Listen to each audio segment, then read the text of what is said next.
You were never meant to know this. Not because you couldn't understand it, but because it would make you unshakable. There's a book hidden in plain sight that reveals truths so deep they could dismantle the illusions you were raised on. It doesn't just explain the world, it explains you, your energy, your choices, your power. It speaks in symbols, but behind those symbols is a blueprint, one that shows how reality is not something you experience, but something you create. The systems never taught it, the schools ignored it, and the world fears it. Because once you understand what this book reveals, you no longer wait for permission to live freely. You become aligned, aware, and unstoppable. This isn't mythology. It's the operating system of existence itself. And it's time you remembered how to use it.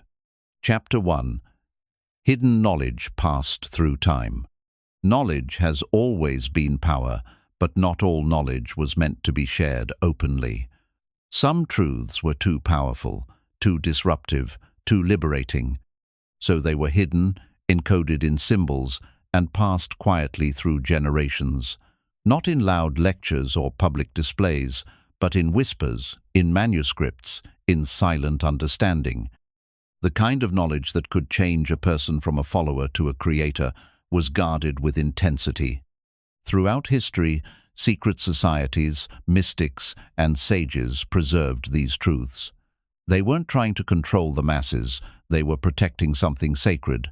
They knew that not everyone was ready, that if too many misused this knowledge, it could destroy as much as it could build. So they wrapped it in metaphor, buried it in allegory, and disguised it as myth. Only the seeker could find it. Only the ready could understand it. You see, some books don't just inform, they transform. They act as a mirror. They don't just tell you something new. They awaken what was already sleeping within you. These mysterious texts often show up at strange times when you're questioning everything, when you're standing at the edge of your old life. That's not a coincidence. That's timing aligned with inner readiness. Ancient Egypt, Vedic India, Hermetic Greece, indigenous tribes, Islamic Sufis, Christian Gnostics. Across all cultures, there are traces of the same foundational truth. Your reality responds to your frequency. The idea that energy, thought, and belief shape the world around you is not new, it's ancient. It was just hidden beneath the surface of rituals and stories to protect it from corruption. When these teachings did appear in public, they were often misunderstood or feared. Power structures throughout history, governments, churches, empire sought to silence or suppress them. Not because they didn't believe it, but because they knew the danger it posed to control. A person who knows they can shape reality doesn't need permission, and that terrifies those who build their power on obedience. The books that survived are scattered and fragmented. Some are well known but rarely understood. Others remain anonymous, with no author, no origin, and no explanation. But when you read them with open perception, you start to recognize the pattern. They all point to the same truth. Reality is a mirror, and you are the source. These sacred texts use symbols not to confuse, but to preserve. Symbols speak to the subconscious, bypassing the resistance of logic. They awaken dormant truths in the soul. That's why they endure. A pyramid is not just architecture, it's geometry coded with energetic alignment. A serpent isn't just an animal, it's a metaphor for transformation, shedding, and renewal. The keepers of these truths weren't trying to be mysterious for the sake of mystique. They were being strategic. Not everyone should wield this level of understanding without first mastering themselves. So the path to uncover this knowledge has always required initiation through discipline, reflection, and internal silence. This hidden knowledge wasn't meant to be locked away forever. It was meant to be found by those who seek with pure intention. It's not about joining a secret group or decoding an ancient cipher. It's about aligning your vibration with truth. Once you do that, the teachings will unfold before you, like a map drawn in real time. Many have stumbled upon these texts and dismissed them as fantasy or philosophy. But to the awakened, they are instruction manuals for creating reality. When you stop reading with your eyes and start listening with your energy, you begin to see what was always there, not magic mechanism, not faith frequency.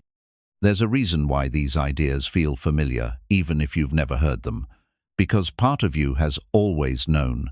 This is not the first time you've encountered this knowledge. It's a remembrance, a reconnection to the part of you that never forgot, the part of you that's eternal. These truths transcend religion, culture, and language. They don't belong to one group, they belong to all of us. That's why they've survived.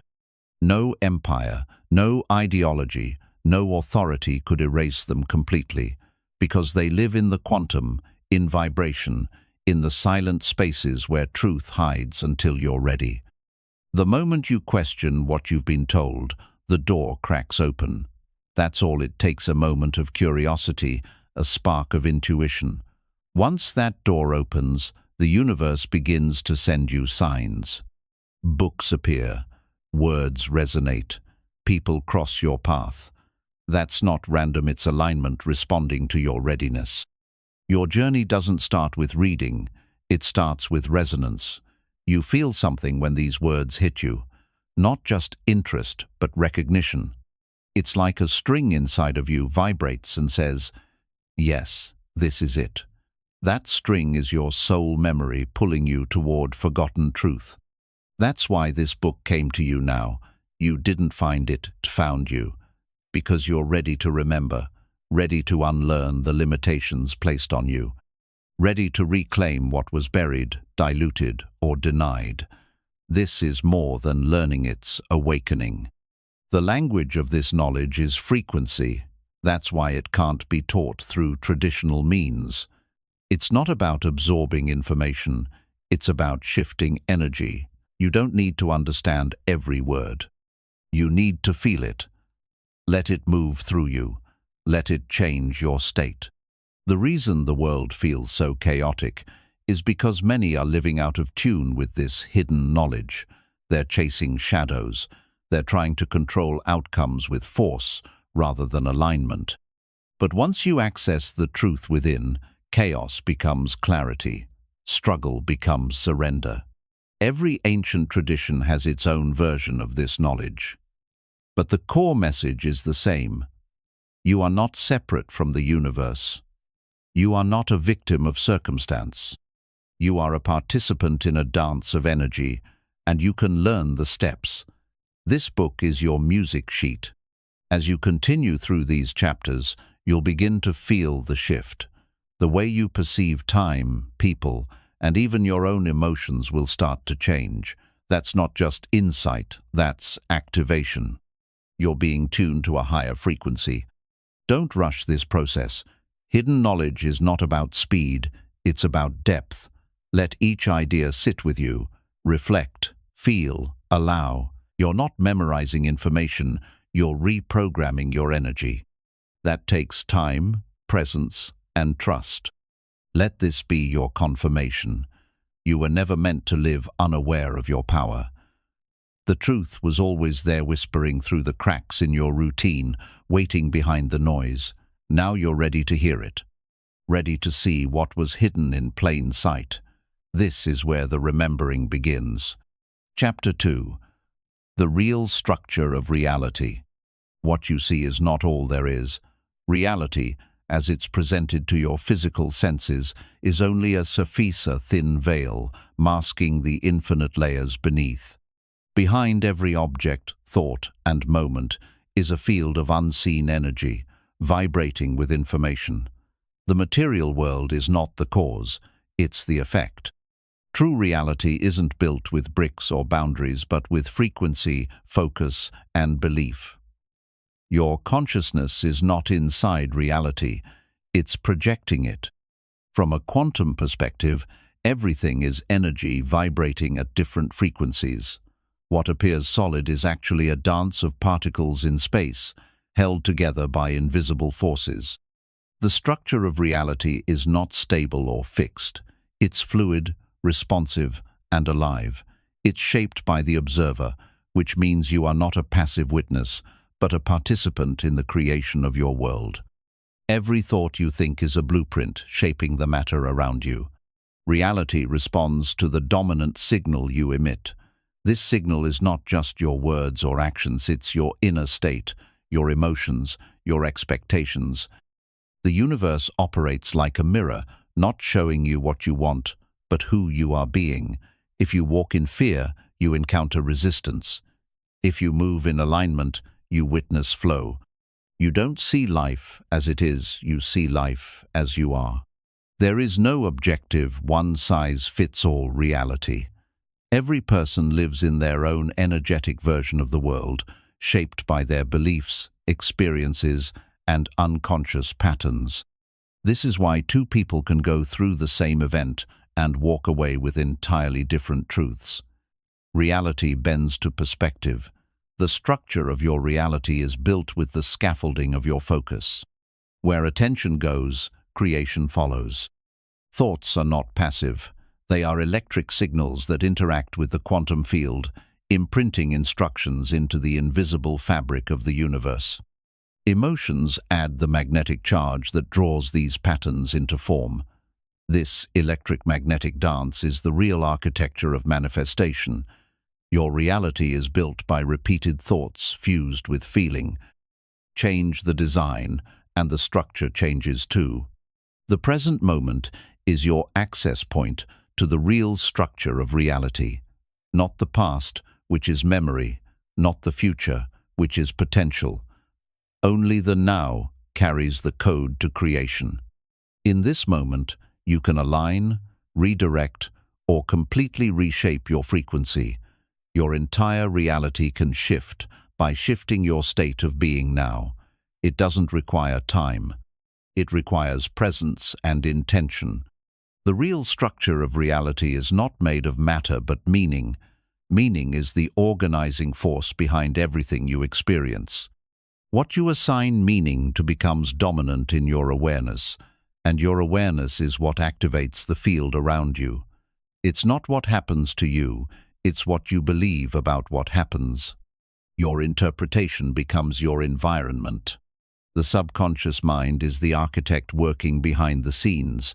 While your conscious mind decides what it wants, your subconscious holds the blueprints you've accepted as true, often without question. These internal structures silently guide your perception and attract experiences that validate them. To shift your reality, you must update the core beliefs hidden in the foundation. You are not trapped by circumstance, you are held in place by unconscious agreement. Agreements with limitation, with fear, with unworthiness. These agreements are not facts, they are frequencies. When you break the contract with your old identity, you release the signal that sustains it. A new reality cannot emerge until the old one is no longer being funded by your focus. Reality is not linear. Time is a tool, not a law. You can collapse timelines and shift outcomes by tuning into a different version of yourself that already exists. Every possibility is alive in the quantum field, waiting to be observed and embodied. The future you desire is not distant, it is dormant, waiting to be activated by your alignment, not your effort. Patterns create structure. And most people live in repeated patterns, unconsciously rebuilding the same emotional home day after day. But when you become aware of the pattern, you gain power over the structure. You are not your past. You are the pattern maker. By introducing new thoughts, new emotions, and new behavior, you disrupt the loop and open space for a new design. The real structure of reality honors frequency more than force. This means no amount of pushing, stressing, or controlling can build what alignment effortlessly attracts. The more attuned you are to your inner guidance, the less resistance you meet. Life organizes around energy. When your inner state rises, the outer structures realign to match it. That is the real law in motion. Your words are also architects. Every phrase you repeat builds a mental framework. Saying, "I can't," creates a wall. Saying, "It's possible," opens a doorway. The structure of your inner conversation becomes the shape of your life. Speak as if the reality you want already exists, not because you're lying, but because you're tuning yourself to the frequency that creates it. Reality is not status, it's participatory. Every moment is a construction site.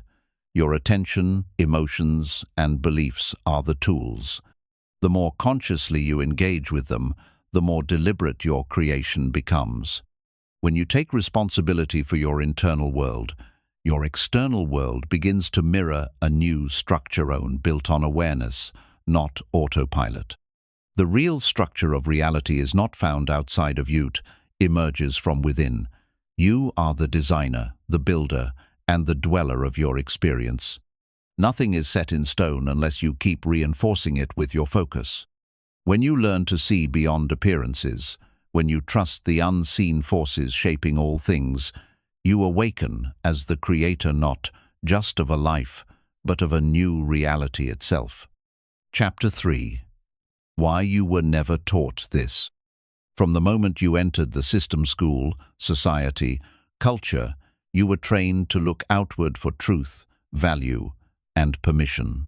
You were not taught to question the rules of reality, only to follow them, memorize, conform, perform.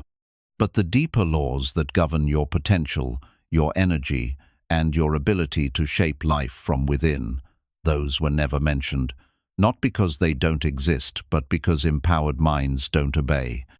You were raised in a world that profits from your disconnection. If you knew that your thoughts carry power, that your feelings shape matter, and that you are constantly influencing the field around you, you'd no longer be controllable. You'd be free. But control needs compliance, and compliance is easiest when people are taught they're small, powerless, and dependent on authority for truth. The truth was never hidden because it was dangerous. It was hidden because it was liberating. Institutions are built on predictability, but an awakened mind, tuned into its own frequency, disrupts the system. Imagine millions realizing they can heal, manifest, and rise without permission, products, or validation. The system doesn't fear rebellion, it fears realization. You weren't taught how energy works because you were trained to live in reaction, not creation. You were taught to chase outcomes, not align with them, to seek validation, not radiate worth. If they taught you that your inner state creates your outer world, the game would end. You'd stop giving your power away and start creating from within. That's the shift they never wanted you to discover. Instead of teaching you about frequency, vibration, and conscious manifestation, they taught you to obey linear time and chase success through struggle. But the quantum field doesn't operate by time, it operates by resonance. The more aligned you are internally, the faster reality conforms. But that wisdom was replaced with effort-based thinking, keeping you working harder instead of tuning deeper. You were taught facts, not truths. Facts belong to the physical, truths belong to the energetic. They told you the world is solid, separate, and ruled by logic. But reality is malleable, connected, and shaped by awareness. The deeper laws were never denied, they were ignored. And in that silence, an entire generation grew up thinking their power was outside of them. Even in science, what was once called mysticism is now being validated through quantum theory. But you weren't given that bridge. You were told to trust the surface. Don't question the curriculum. Don't ask how thoughts influence outcomes. Just get the grade, follow the path, and hope for meaning at the end. But meaning was always available had they taught you to look within. You were never told that your nervous system is a frequency receiver, that your beliefs tune your signal, that your body responds to energy before it responds to logic. Instead, you were taught to suppress, disconnect, and cope. Emotional intelligence was skipped, self-regulation was ignored, because a grounded, emotionally clear person is impossible to manipulate. You weren't shown how your subconscious writes your life story. They left you unaware that your earliest experiences built your reality's blueprint. They didn't want you to revisit those programs or rewrite them. That would mean waking up. And someone awake is not just aware they're powerful. And someone powerful doesn't live on autopilot, they create intentionally. The silence wasn't accidental. It was strategic. By keeping you focused on survival instead of expansion, they kept you from noticing your creative nature. You weren't broken, you were distracted. Distracted by fear, noise, rules, and endless comparison, all to keep you outside yourself, never realizing that everything you sought was always encoded within you. You weren't taught the laws of resonance, attraction, or coherence, because those who control the narrative benefit from chaos. When people live in survival mode, they become predictable. But when you learn to tune into peace, clarity, and purpose, you stop reacting and start creating. And that kind of clarity terrifies a system built on noise. They taught you to fear the unknown, when in truth, the unknown is where all transformation happens. They taught you to avoid risk, when your soul came here to expand. They didn't teach you how to trust your intuition, how to feel energy, or how to follow inner guidance, because those skills make you sovereign. And sovereignty doesn't serve the machine. Even religion, in many cases, was filtered through fear and hierarchy instead of empowerment and direct experience. You weren't taught that you are a divine expression of universal energy. You were taught separation, guilt, and judgment. The mystical, direct connection to Source was replaced with intermediaries, rituals, and rules. They removed the power from within and sold it back as doctrine. They taught you how to fit in, not how to wake up. You were groomed for comfort, not awareness. But comfort never leads to truth, only disruption does. The truth shakes your foundation before it rebuilds it. That's why you were never taught it in school, on the news, or in most traditions. Because truth isn't easy to digest, it's powerful. And power, once felt, cannot be silenced. But now, you're remembering. Piece by piece, insight by insight, you're rebuilding what was hidden. You are not here to follow, you're here to remember, to awaken, and to create. The knowledge was never lost. It was always within you, waiting for the moment you were ready to reclaim it. And that moment is now. Chapter 4. Energy, vibration, and truth. Everything is energy. Not just the air or the stars, but your thoughts, your emotions. Your words each emits a frequency. This isn't metaphorical, it's literal. Science has already proven that beneath all matter lies motion, vibration, and frequency. You are not just a body walking through the world, you are a signal, broadcasting every second. And the quality of your energy shapes the quality of your reality. Your vibration is the invisible language you speak before you ever say a word. People feel your energy more than they hear your opinions. That's why someone can walk into a room and change the atmosphere without saying anything. It's not magic, it's resonance. You attract and repel based on how you vibrate. And your vibration is shaped by what you believe, feel, and hold in your subconscious. Truth is not just found in words, it lives in frequency. That's why you can hear a lie that sounds convincing but still feel uneasy. Your body knows when something is off, even if your mind can't explain it. This is the intelligence of energy. Truth has a frequency that cuts through confusion. When you're aligned with truth, your energy becomes magnetic, clear, and powerful. High vibration isn't about being positive all the time, it's about being aligned. It's about living in truth, not pretending. It means feeling deeply, expressing honestly, and returning to inner harmony. Your vibration rises not because you suppress your pain, but because you process it and rise anyway. Alignment with truth lifts you naturally, pretending weighs you down. Your emotions are energetic indicators. They're not just moods, they're feedback. Fear contracts your energy.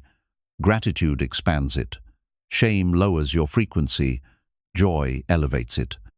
When you start listening to how you feel, not to judge it, but to understand it, you begin navigating life with precision. Energy is always telling you something. You just have to pay attention. When your vibration is low, you feel stuck, disconnected, reactive. That's not because you're broken, it's because you're misaligned.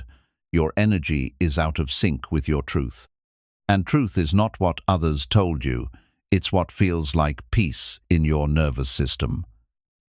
The more you tune into that peace, the more your vibration begins to shift upward without force.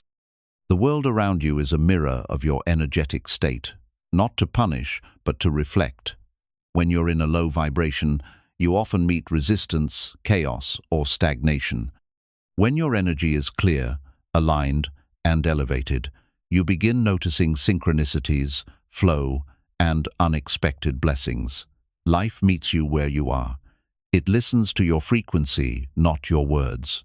Truth doesn't need validation. It holds power without proof. That's why when you speak from your core, when your energy aligns with your words, people feel it. You don't have to convince anyone. The energy carries it.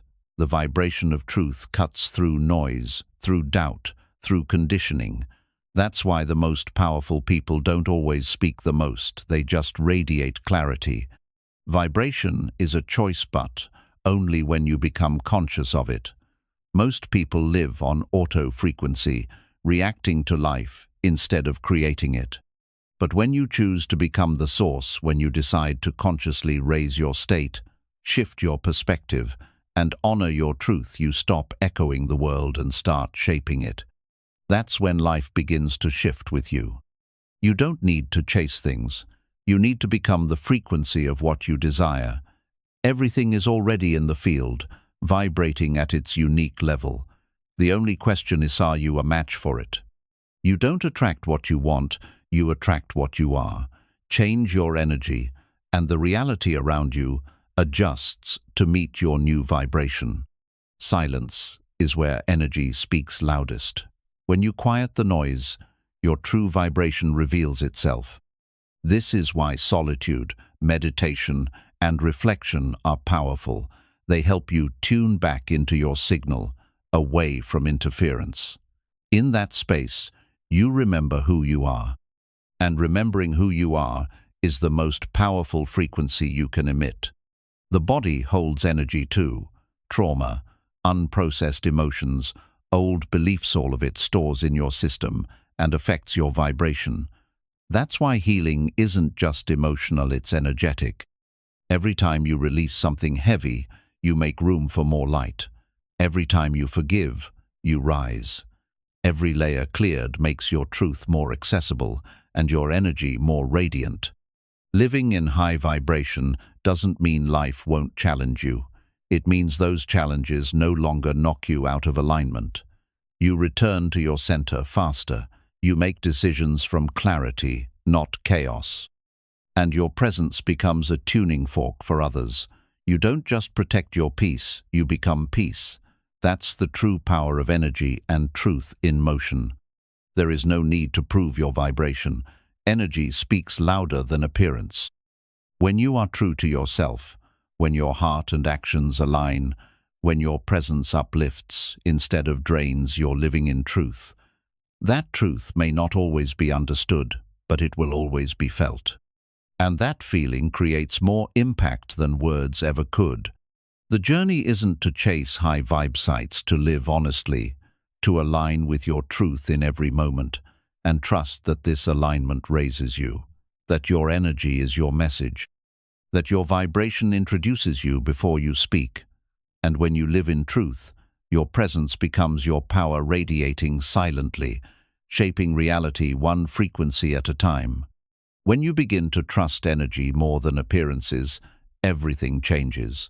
You stop being fooled by surface impressions and start feeling your way through situations.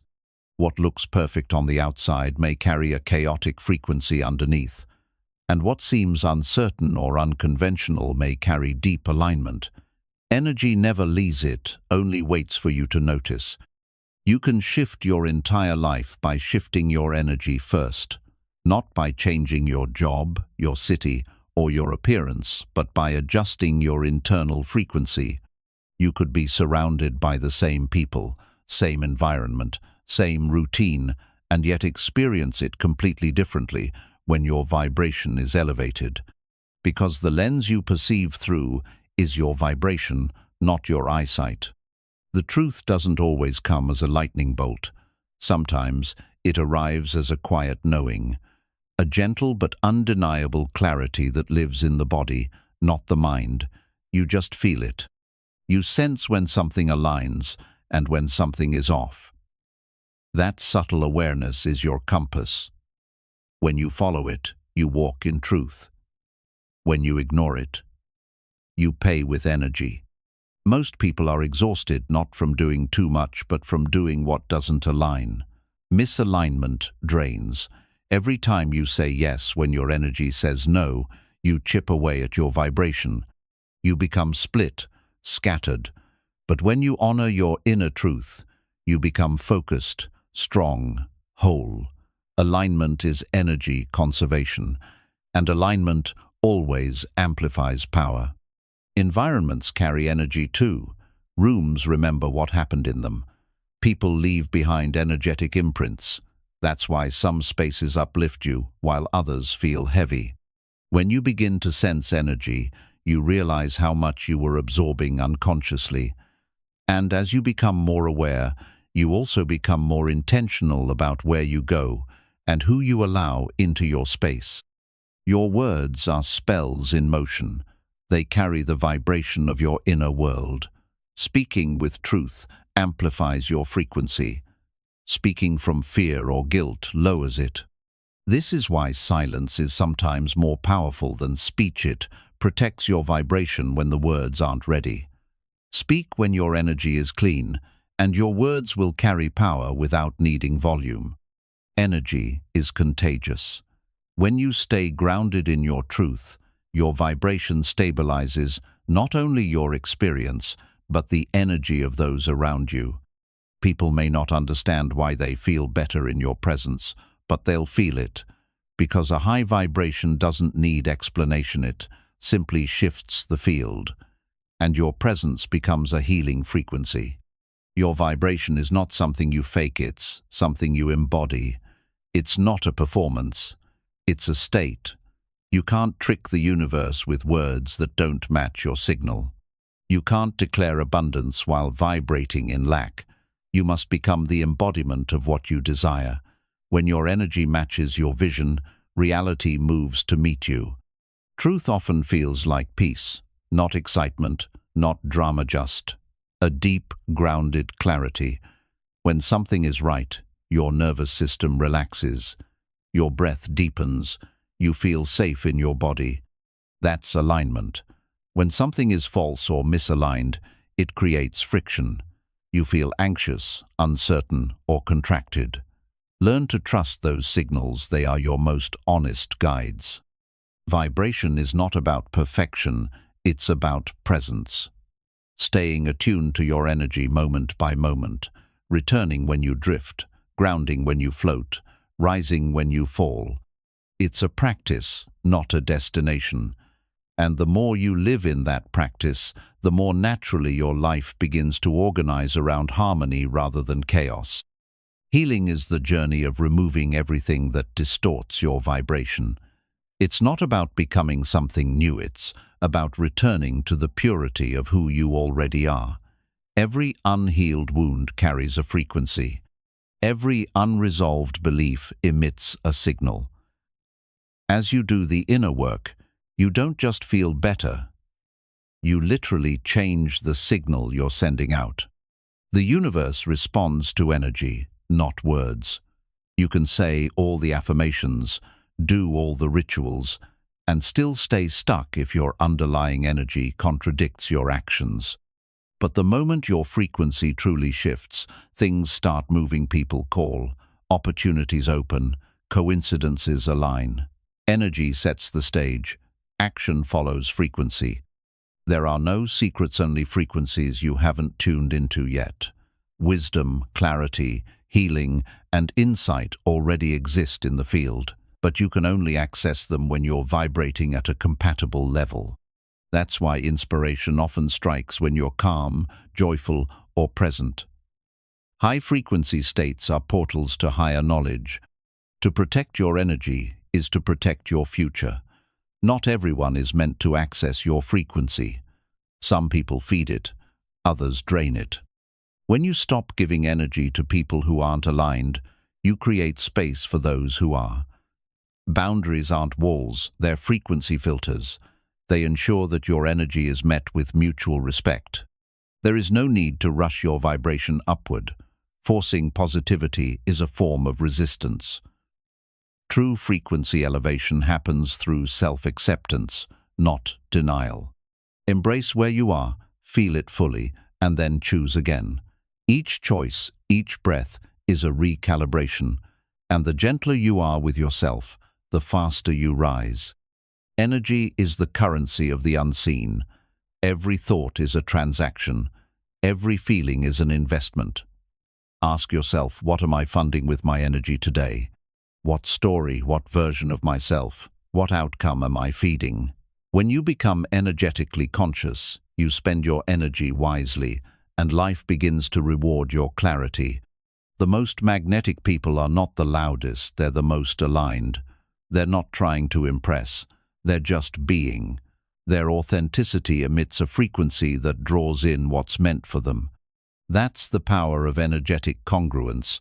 When your inner world matches your outer expression, your vibration becomes undeniable. Even the smallest shifts in energy ripple outward. A moment of gratitude can dissolve fear. A decision to forgive can lift years of weight. A single choice to walk in truth can transform your entire vibration. Don't underestimate the small internal moves. They are the architects of massive external change. Your energy is always evolving. You're not the same person you were a year ago, a week ago, even a moment ago. Every breath is a chance to upgrade. Every thought is an invitation to shift. You're not stuck, you're vibrating. And every vibration is a message to the universe about what you're ready to experience next. Truth, in its purest form, doesn't just inform, it transforms. When you live in truth, your vibration becomes a frequency of freedom. And in that freedom, you attract not what you chase, but what you are. Because in the end, energy never lies. And your truth, lived fully, is the highest vibration there is. Chapter 5. The Law that Governs All Creation. There is one law beneath all creation, a law so fundamental it operates through every breath, every heartbeat, every moment of becoming. This is not a law written in books or enforced by systems. It's the law of vibration. Before form exists, there is frequency. Before matter appears, there is movement. All that you experience in this physical world began as energy, vibrating into form through consciousness. The law of vibration is the silent architect of the universe. It states that everything in existence, seen or unseen, is in a constant state of motion. Nothing is truly still. Your thoughts vibrate. Your emotions pulse. Even your identity emits a frequency. This means you are not separate from creation. You are creation in motion, constantly broadcasting and receiving energy. This law governs attraction, not by what you want, but by what you are. The vibration you hold, whether knowingly or unconsciously, determines the experiences you attract. You don't get what you wish for, you get what you're in resonance with. And resonance is the true language of creation. If you want to change your world, you must first change your frequency. Every desire you hold exists on a frequency. the love you seek, the abundance you crave, the peace you yearn, for they are not far away, but vibrating at levels that may not match your current state. When you raise your vibration, you don't chase your desires, you meet them. The law of vibration brings you into alignment with what already exists. Creation doesn't begin with effort, it begins with energy. When your inner state aligns with your vision, action becomes an extension of resonance, not resistance. Most people exhaust themselves trying to force outcomes, unaware that the field is waiting for them to tune in. Once you align, the universe begins to orchestrate with precision and ease. The law of vibration is impartial. It doesn't judge good or bad, worthy or unworthy. It simply reflects. If you vibrate in fear, it reflects more reasons to fear. If you vibrate in trust, it delivers experiences that affirm your faith. This is not punishment, it's feedback. Life is constantly echoing your energetic signal, moment by moment. You are never being tested, you are being mirrored. The outer world is responding to your dominant inner state. If you feel stuck, look inward. What signal are you sending? What frequency are you embodying? This is not about blame, it's about reclaiming power. Because once you understand the mirror, you can use it to refine your energy and reshape your reality.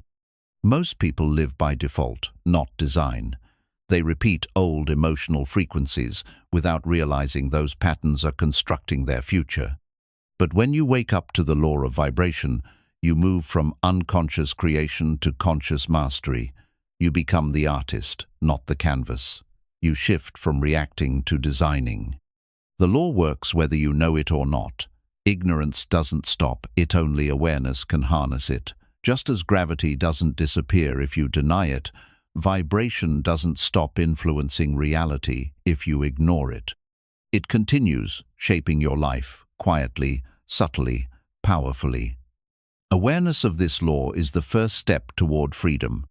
Thoughts alone do not create emotion, charges the signal. You can think about wealth all day, but if you feel scarcity in your core, your vibration speaks louder than your words. That's why deep inner alignment is required. You must feel as if it's already yours, even before evidence arrives. Because the law responds to frequency, not fantasy. The law of vibration works through clarity. Confused signals lead to confused results. If one moment you believe in abundance and the next you spiral into doubt, the field receives mixed instructions. But when your belief becomes unwavering, when your inner state remains steady, the field organizes quickly. Reality stabilizes around energetic certainty. Time is not the creator, vibration is. Waiting doesn't bring manifestation, alignment does. You could be working for years without results because your vibration remains out of sync. And you could experience breakthroughs overnight once your frequency aligns. The law doesn't need time, it needs coherence between your state and your vision. Creation is not about deserving, it's about allowing. Many hold the vibration of unworthiness, unknowingly pushing away what they claim to want. But the universe isn't withholding, it's waiting.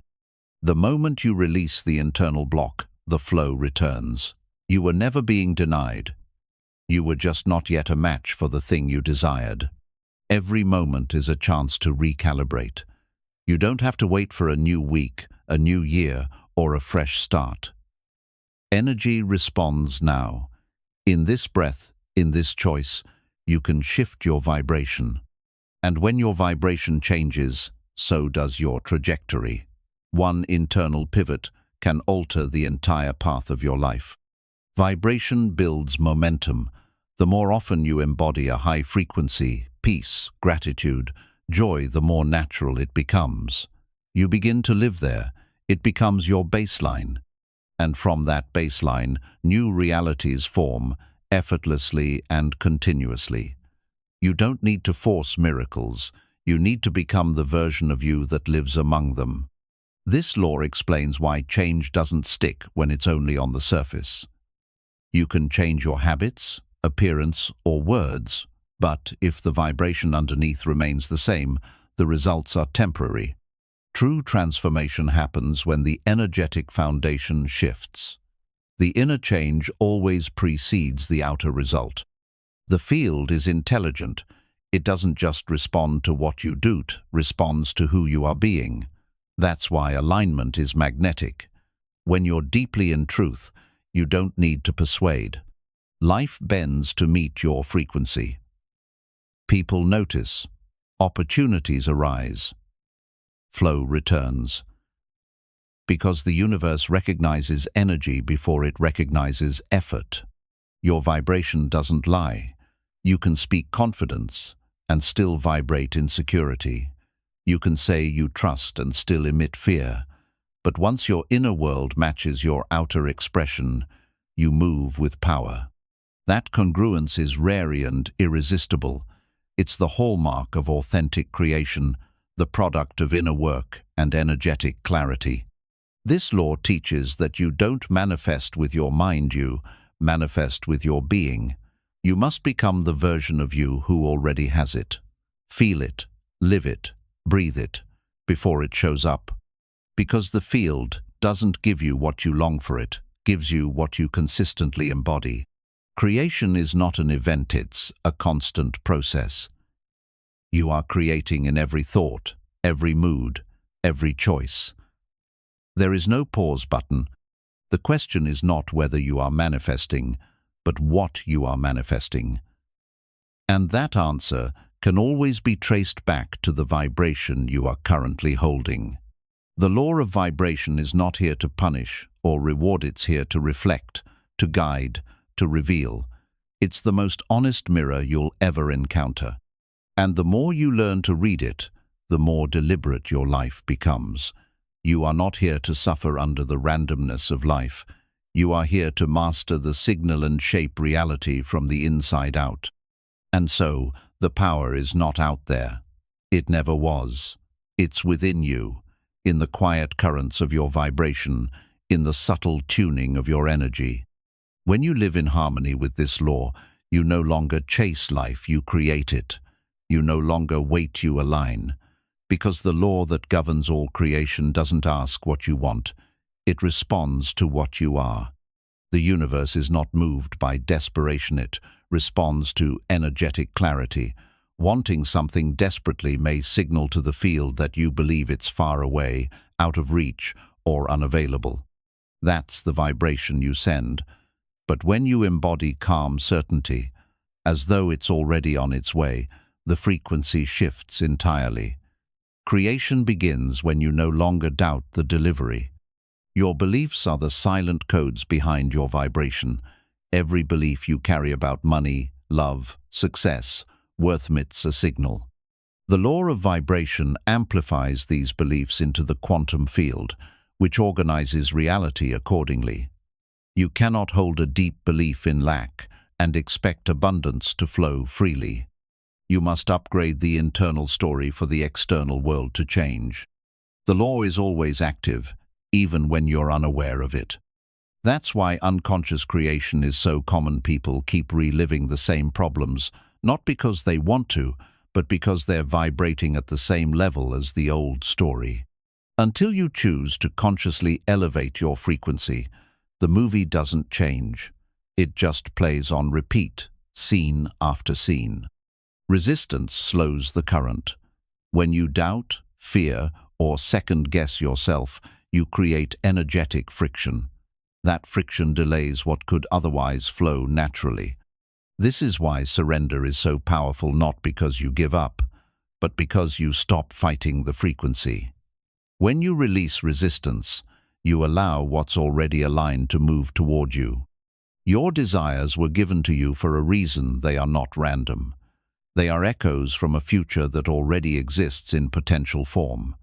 When you tune your vibration to that future, you collapse the timeline.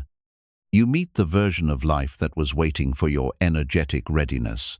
Desire is not the problem, dissonance is. The law of vibration works best through embodiment. You must live as though what you desire is already part of your state. Speak from it, act from it, breathe from it. This is not pretending it's aligning. The field does not read effort, it reads frequency. And frequency comes not from what you do occasionally, but from who you are consistently. Stillness is powerful under this law. In stillness, you return to your natural frequency. You recalibrate, you listen. In the noise of doing, you often forget the truth of being. But when you pause, feel, and breathe, you remember your essence. That remembrance is healing, and healing raises your vibration without force. Gratitude is one of the fastest ways to shift your frequency. It tells the universe, I already recognize the good. I'm already tuned to abundance. Gratitude unlocks the flow not because it tricks the field, but because it matches the vibration of receiving. You can't vibrate in lack and expect blessings. Gratitude becomes the gateway. Intuition is your internal frequency detector. It tells you when something resonates and when it doesn't. Often, people override this wisdom because it doesn't match their logic. But logic is based on the known, and vibration works through the unknown. Trusting intuition is trusting the deeper signal, the one that knows before you know. You're not meant to control creation, you're meant to co-create through alignment. Control comes from fear, alignment comes from trust. When you over-control, you disrupt the natural rhythm. But when you align and allow, the field moves with grace. You become a magnet instead of a chaser, a conductor instead of a struggler. Energy is always communicating before form takes shape. You might feel a shift, a pull, a quiet nudge before anything physical appears. These are vibrational previews. Most people miss them because they're looking for results, not resonance. But if you learn to follow frequency instead of form, you'll always be ahead of the curve. Nothing is random when seen through the lens of vibration. People, places, events, they all match your current frequency. The same room that feels magical to one person can feel draining to another, based solely on vibration. When you shift, your entire experience of the world shifts. It's not the world that changes, it's how you're tuned to receive it. The law of vibration connects everything. You're not a separate being in a lifeless universe. You are an extension of the field, constantly influencing and being influenced. Your energy contributes to the collective. When you raise your vibration, you not only change your life, you elevate the entire grid of consciousness around you. Faith is another word for frequency alignment. To have faith is to believe in the unseen, to trust what hasn't yet manifested, and to hold the energy of certainty. This isn't blind hope, it's intentional creation. Faith stabilizes vibration. It keeps your signal clear, even when the world hasn't caught up yet.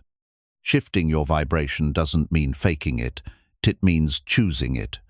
Choosing peace over panic, presence over projection, truth over convenience. It's about tuning your internal state, even when the external isn't perfect. That internal shift is where creation begins. And from that place, miracles become logical outcomes. Judgment lowers vibration. The more you criticize yourself or others, the more fragmented your frequency becomes. Compassion, on the other hand, expands your field. When you accept what is without resistance, you open the flow. Acceptance is not weakness, it's energetic mastery. It creates the space for things to transform. Fear is not the enemy, it's a signal. It's showing you where your vibration is out of sync with your vision. Instead of suppressing it, decode it. Ask, what am I believing that's causing this contraction? When you trace fear to its root, you reclaim power. Awareness transmutes fear into clarity, and clarity raises your vibration. Alignment feels like flow.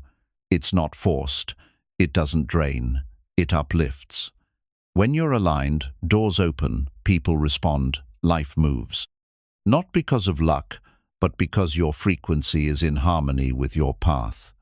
You become an energetic match for ease, and ease becomes your new normal. You don't need to fix yourself to raise your vibration. You need to remember yourself. At your core, you already vibrate with truth, power, and clarity. The work is not to become more, but to release the layers that distort your signal. When you let go of false identities, your true vibration rises naturally. The law of vibration is not about doing more it's about being more attuned. When your inner state is clean, calm, and clear, your outer world adjusts without effort. Creation becomes less about hustle and more about harmony. And in that harmony, you find not just results, but peace, purpose, and alignment. You are not separate from the law, you are the law in motion. You are the vibration shaping your story, the frequency writing your future. When you finally realize that everything is energy, and that your energy is the starting point of all creation, you stop waiting for change and you begin becoming it. Chapter 6. The Book's Forgotten Wisdom. There are books you read with your eyes, and then there are books you feel with your soul. The wisdom we speak of here isn't printed in bestsellers or found in store windows. It's ancient, eternal, and alive. The book we refer to has been passed not through institutions, but through intuition whispered, through time, hidden in plain sight, waiting for remembrance, not discovery. This book holds the blueprint of your power. It teaches not by pages, but by resonance. Its verses are written in vibration, not ink. It doesn't shout to be heard, it waits for stillness. When you become quiet enough, present enough, the knowledge rises not as information, but as inner knowing. This is the kind of wisdom you don't learn, you remember it. The forgotten wisdom is not forgotten because it vanished. It was buried under systems that favored obedience over awareness, covered by generations of fear-based teachings and surface-level truths. What could not be controlled was labeled dangerous. And so, the sacred became secret. Not because it was irrelevant, but because it was powerful. Inside this book lies the understanding that you are the creator, not the creation. That the divine is not distant or external, it is encoded within you. The pages teach that thoughts are frequencies, that emotions are portals, that the body is a temple for transformation. This is not metaphor, this is the original technology of the soul. The wisdom speaks of alignment over ambition. It says that what is truly yours doesn't come through foresight, comes through frequency. It reminds you that manifestation is not a trick, but a return to natural order. You don't need to beg the universe. You only need to remember your place in it. When you vibrate in truth, life responds with grace. One of the great teachings hidden in this forgotten book is that the heart is a transmitter. It sends signals stronger than the mind. It knows beyond logic. When you follow its guidance, you are not being emotional, you are being energetically accurate. The wisdom of the heart was never weakness. It was the key to higher alignment. The book teaches in symbols and silence. Its truths are not spoon-fed, they are activated. Sometimes a word will awaken you. Other times it will be a feeling, a vision, or a synchronicity. That's how this wisdom moves. It meets you where you are, then calls you higher. The more open you become, the deeper the book reveals itself. Many seekers search for the next method, the next course, the next teacher, unaware that the truest guidance is already encoded within them. The forgotten book is not somewhere else, it is within you. In your breath, your intuition, your dreams. You are not just the reader, you are the page. The wisdom was never out of reach. It was waiting for your readiness. This ancient knowledge reveals that truth is not a system, it's a frequency, that every soul carries its own signature truth, and your life is the process of remembering it. The forgotten book does not demand conformity, it celebrates authenticity. It says, your power comes not from following another's truth, but from owning your own. One of the sacred truths within the book is that healing is remembrance. You are not becoming whole, you are returning to wholeness. Trauma did not break you, it buried you. But as you feel, release, and rise, you reconnect to what was never lostly hidden. Healing is not fixing, it's recovering your original vibration. The book whispers that the unseen is more real than the seen, that what you cannot touch often touches you the most.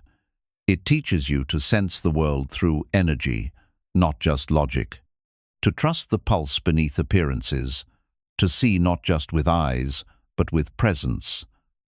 This is the forgotten sight, the ability to feel truth before it's proven. You are not empty, waiting to be filled, you are full, waiting to be remembered. That is one of the core teachings. Your worth is not something to earn, it is something to reclaim. The wisdom reveals that your soul came into this life not to prove, but to express. You are not a student of lack, you are a vessel of light.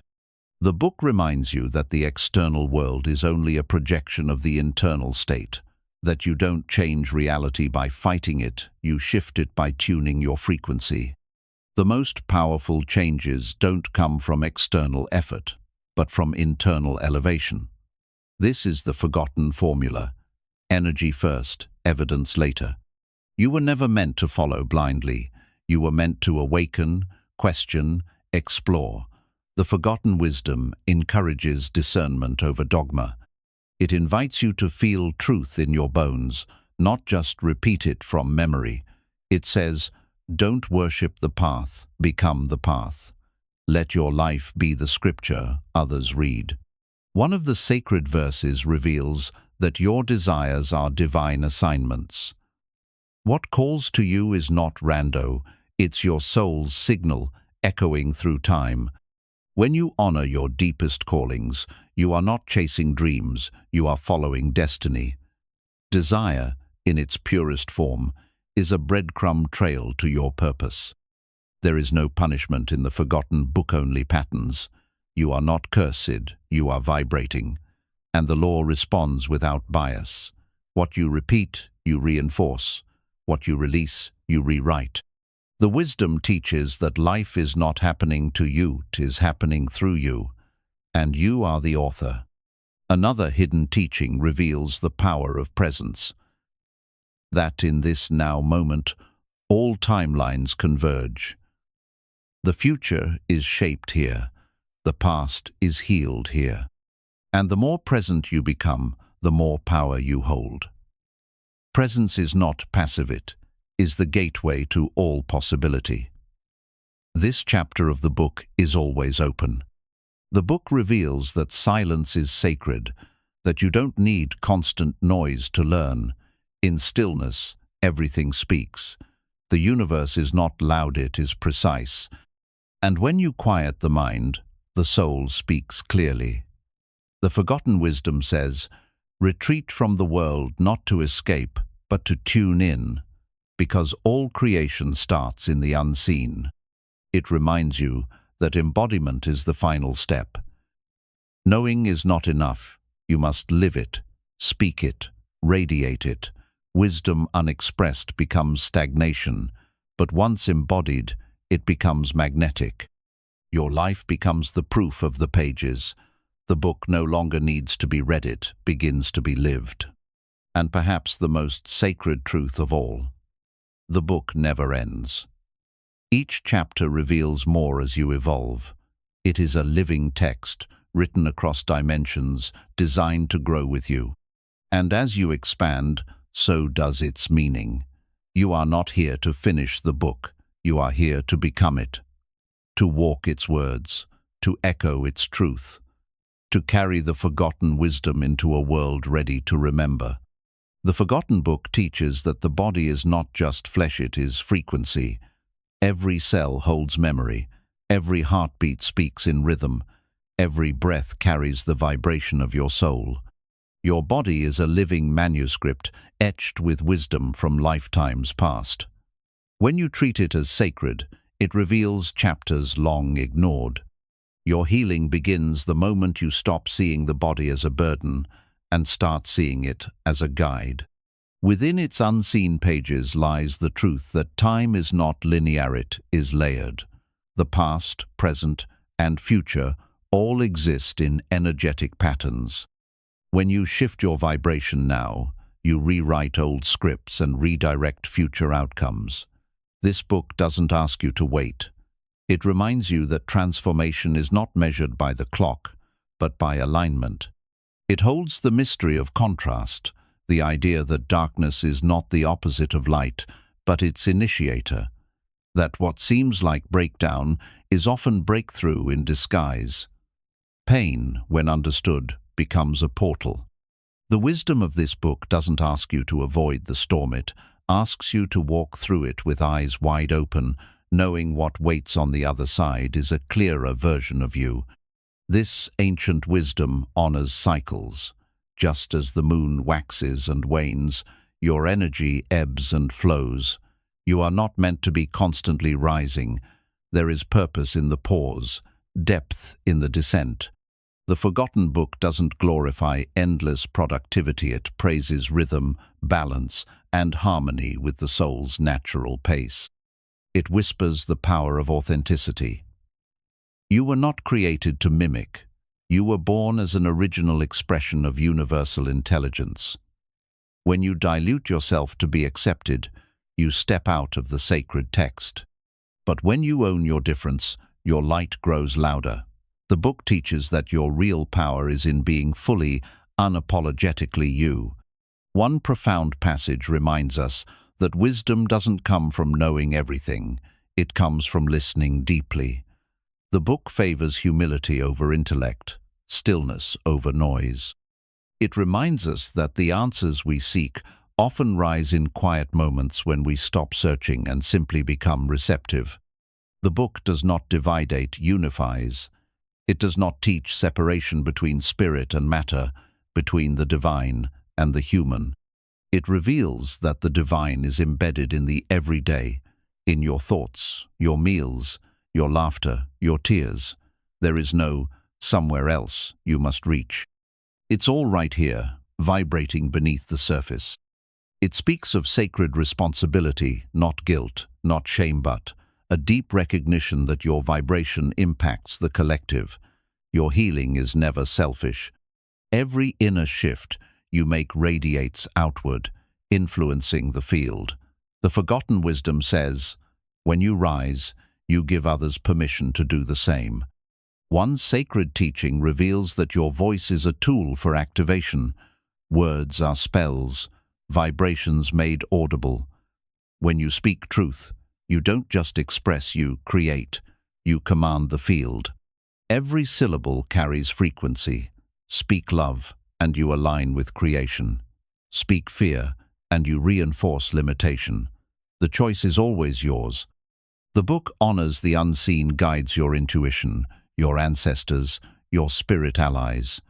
You are not walking alone. This wisdom reminds you that help is always present, even when unacknowledged. The veil is thin, and guidance often whispers through synchronicity, dreams, or gut feelings.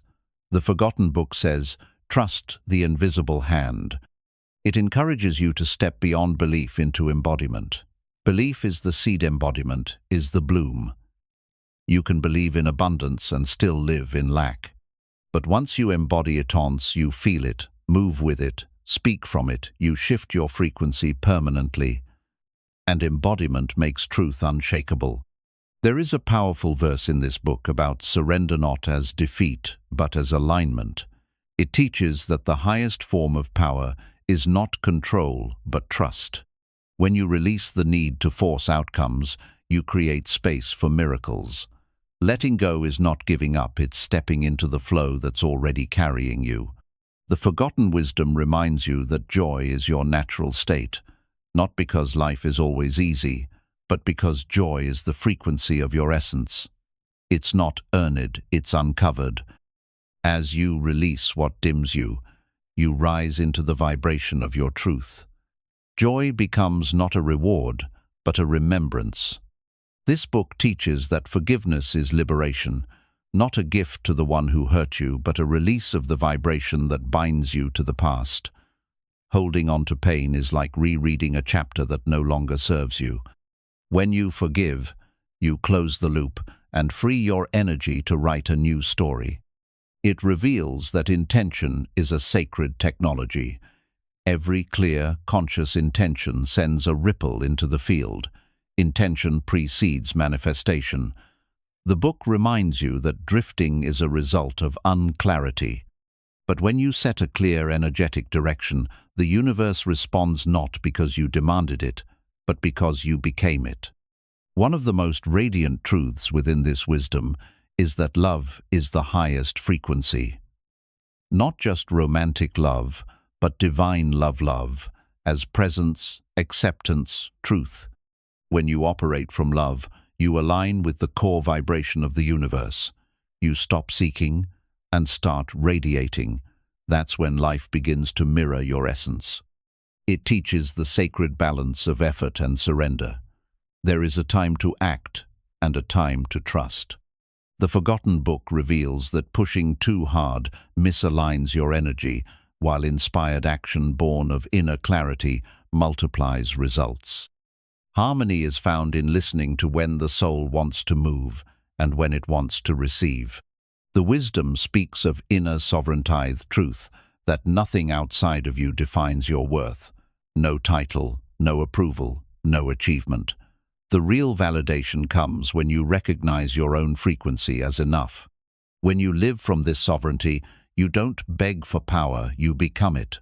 It reminds us that the journey is sacred, that there's nothing wrong with not having it all figured out. The Forgotten Book never asked for perfection. It only asked for presence, for honesty, for courage to evolve. Every misstep is a paragraph in your evolution, every detour a sacred line in the unfolding story. And finally, the book's most eternal message: you are the wisdom, you are the page, you are the light returning to itself. This wisdom has never been lostly hidden beneath the noise of the world. And now, as you listen, as you feel, as you remember, the Forgotten Book opens again, not in front of you, but within you. And this time, you're ready to live its truth. Chapter 7. Ancient Principles, Modern Power. The world you live in moves, fast screens flicker, timelines scroll, opinions change by the hour. But beneath the noise, there is something timeless. Ancient principles that have guided souls for thousands of years still pulse beneath the surface. These truths do not expire, they evolve. And when applied with intention today, they unlock a level of power that technology alone can't reach. The ancients knew that everything is connected, not just in thought, but in structure. Your body is linked to the earth, your mind is shaped by the stars, your breath follows the rhythm of the moon. These weren't superstitions, they were systems of energetic intelligence. They lived in harmony with the unseen because they understood it shaped the scene. One ancient principle is that of sacred rhythm. There is a time to act and a time to rest, a time to rise and a time to reflect. Today's culture glorifies constant motion, but power is not found in speed, it's found in sync. When you live in rhythm with your energy, your body, and the seasons of your soul, you move with far more force than when you hustle against yourself. Ancient wisdom teaches the power of stillness. Before warriors acted, they meditated. Before decisions were made, silence was honored. Stillness was not laziness, it was strategy. In modern times, stillness has been replaced by noise. But the principle remains: the quieter you become, the more clearly you hear your path. One of the oldest truths is that intention creates direction. Before rituals, journeys, or decisions, the ancients set intentions. Intention focused their energy. Today, people drift through life without clarity, wondering why they feel lost. But when you anchor yourself in intention, you give your energy a map, and energy, once guided, becomes momentum. The law of cause and effect karma is another timeless principle. The ancients didn't fear it, they respected it. Every thought, word, and action was seen as a seed. You reap not what you hope for, but what you plant consistently. In modern life, this still holds. Your outcomes are the fruit of your energetic habits, not your wishes. Modern power is not found in domination, it is found in alignment. The ancient masters didn't force change, they embodied it. They became so centered, so deeply rooted in self-awareness, that the world began to organize around them. Today, those who master this ancient art of internal alignment become magnetic in any room they enter. Another sacred teaching is the principle of balance, not just between work and rest, but between masculine and feminine energy, doing and being, giving and receiving. Ancient societies thrived when this harmony was upheld. Today's imbalance has created burnout, confusion, and emptiness. But when balance is restored within you, clarity and strength follow. The ancients honored the power of the spoken word. They understood that language shapes reality. Words were not thrown carelessly, they were crafted, blessed, and infused with intention. Today, language is often used mindlessly, but the principle is unchanged. What you speak becomes your spell. Speak truth, speak life, speak with precision. Connection to the earth was another foundational principle. The ancients walked barefoot on the soil, gazed at the stars, rose with the sun. They weren't disconnected from life, they were merged with it. In our modern world, reconnection to nature revives the nervous system and restores intuition. Your power returns when your feet touch the ground. They also understood that community is energy. Circles were sacred. People gathered not just to socialize, but to exchange frequency. Today we gather through screens, yet feel more alone than ever. But the principle endures. True power grows in conscious community. When hearts align, energy expands exponentially. One principle too often forgotten is the wisdom of the body. The ancients viewed the body as a temple, not to be worshipped for appearance, but to be honored as a vessel of divine intelligence. Every sensation was a signal, every ache a message. Your body is not your enemy, it is your oldest ally, always speaking in frequency. They revered cycles, the cycle of breath, seasons, life, and death. They did not fear endings because they knew every ending is a return. In the modern world, we cling to permanence. But when you live cyclically, you release attachment, and in doing so, you free yourself from suffering. That freedom is true power. The ancient principle of presence was central to their way of life. They ate slowly, they listened deeply, they watched the sky as if it spoke because it did. Today, presence is rare, but it is the doorway to power. When you are fully here, fully now, you become the most potent version of yourself. Ceremony was not an event, it was a way of life. Bathing, eating, breathing, walking, everything could be done with reverence. Today, you can bring ceremony back by treating your time, your space, and your thoughts with intention. The modern world may be fast, but your spirit can remain slow and sacred. The ancients valued inner mastery over outer approval. They did not seek validation, they sought alignment. Their power came from knowing themselves, not from proving themselves. In today's world of comparison, this principle is a revolutionary act. When you choose authenticity over applause, your energy becomes untouchable. One essential principle is that emotion is energy in motion.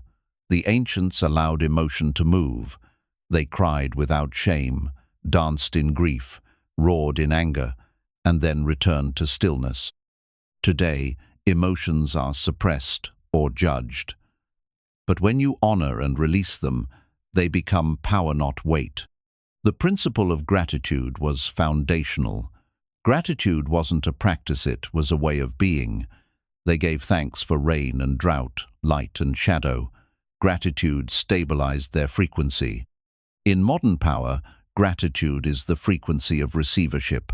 What you appreciate amplifies, what you ignore fades. They knew the breath was sacred, not just to stay alive, but to stay conscious. Breath was used to regulate, to awaken, to access different states of awareness. In modern chaos, a single conscious breath can bring you back to center.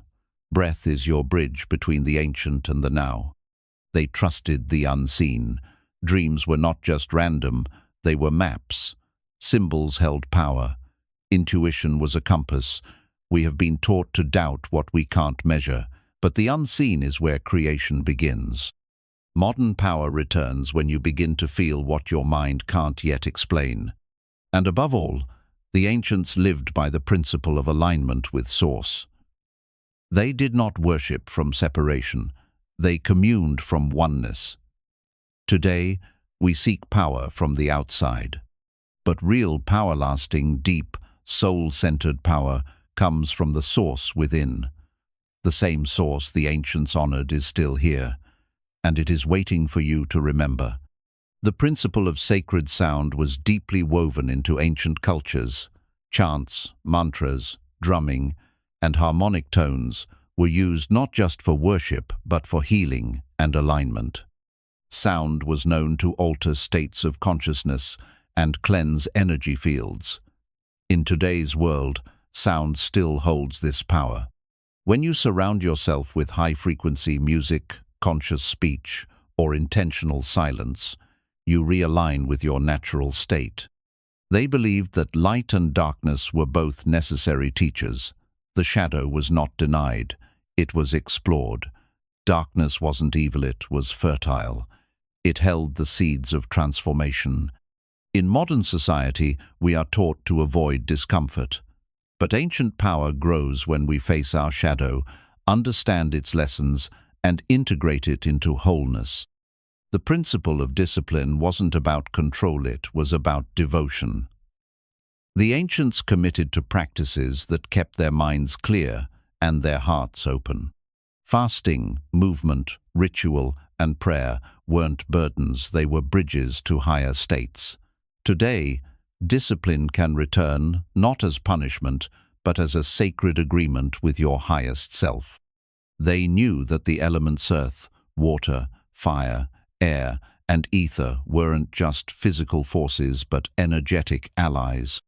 Earth grounded, water cleansed, fire transformed, air inspired, and ether connected. Working with the elements in daily life brings power back into balance. Whether through nature, ritual, or imagination, honoring the elements brings the ancient into the now. Symbols were never just drawings, they were energetic blueprints.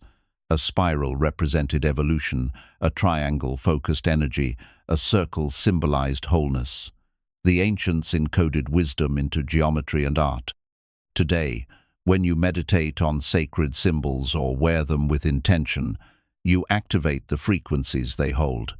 They honored dreams as divine communication. Dreams weren't forgotten upon waking, they were studied, written, and deciphered.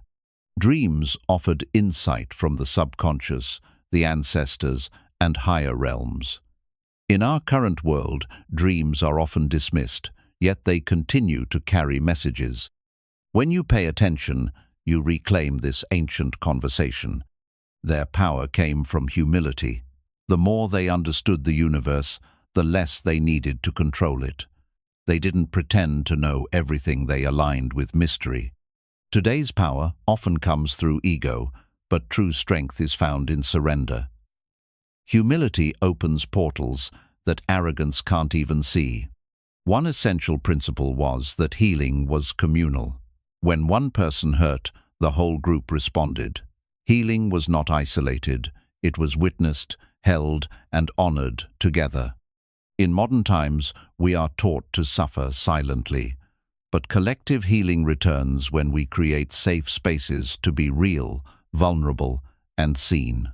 The ancients lived by the law of reciprocity. Giving and receiving were two parts of the same sacred loop. Nothing was hoarded. Energy flowed. You gave with intention and received with grace. Today, imbalance happens when you give from depletion or refuse to receive. True modern power comes from keeping this ancient exchange alive. They didn't view aging as decline, they saw it as ascension. Elders weren't discarded, they were revered as wisdom keepers. With age came clarity, authority, and deep spiritual insight.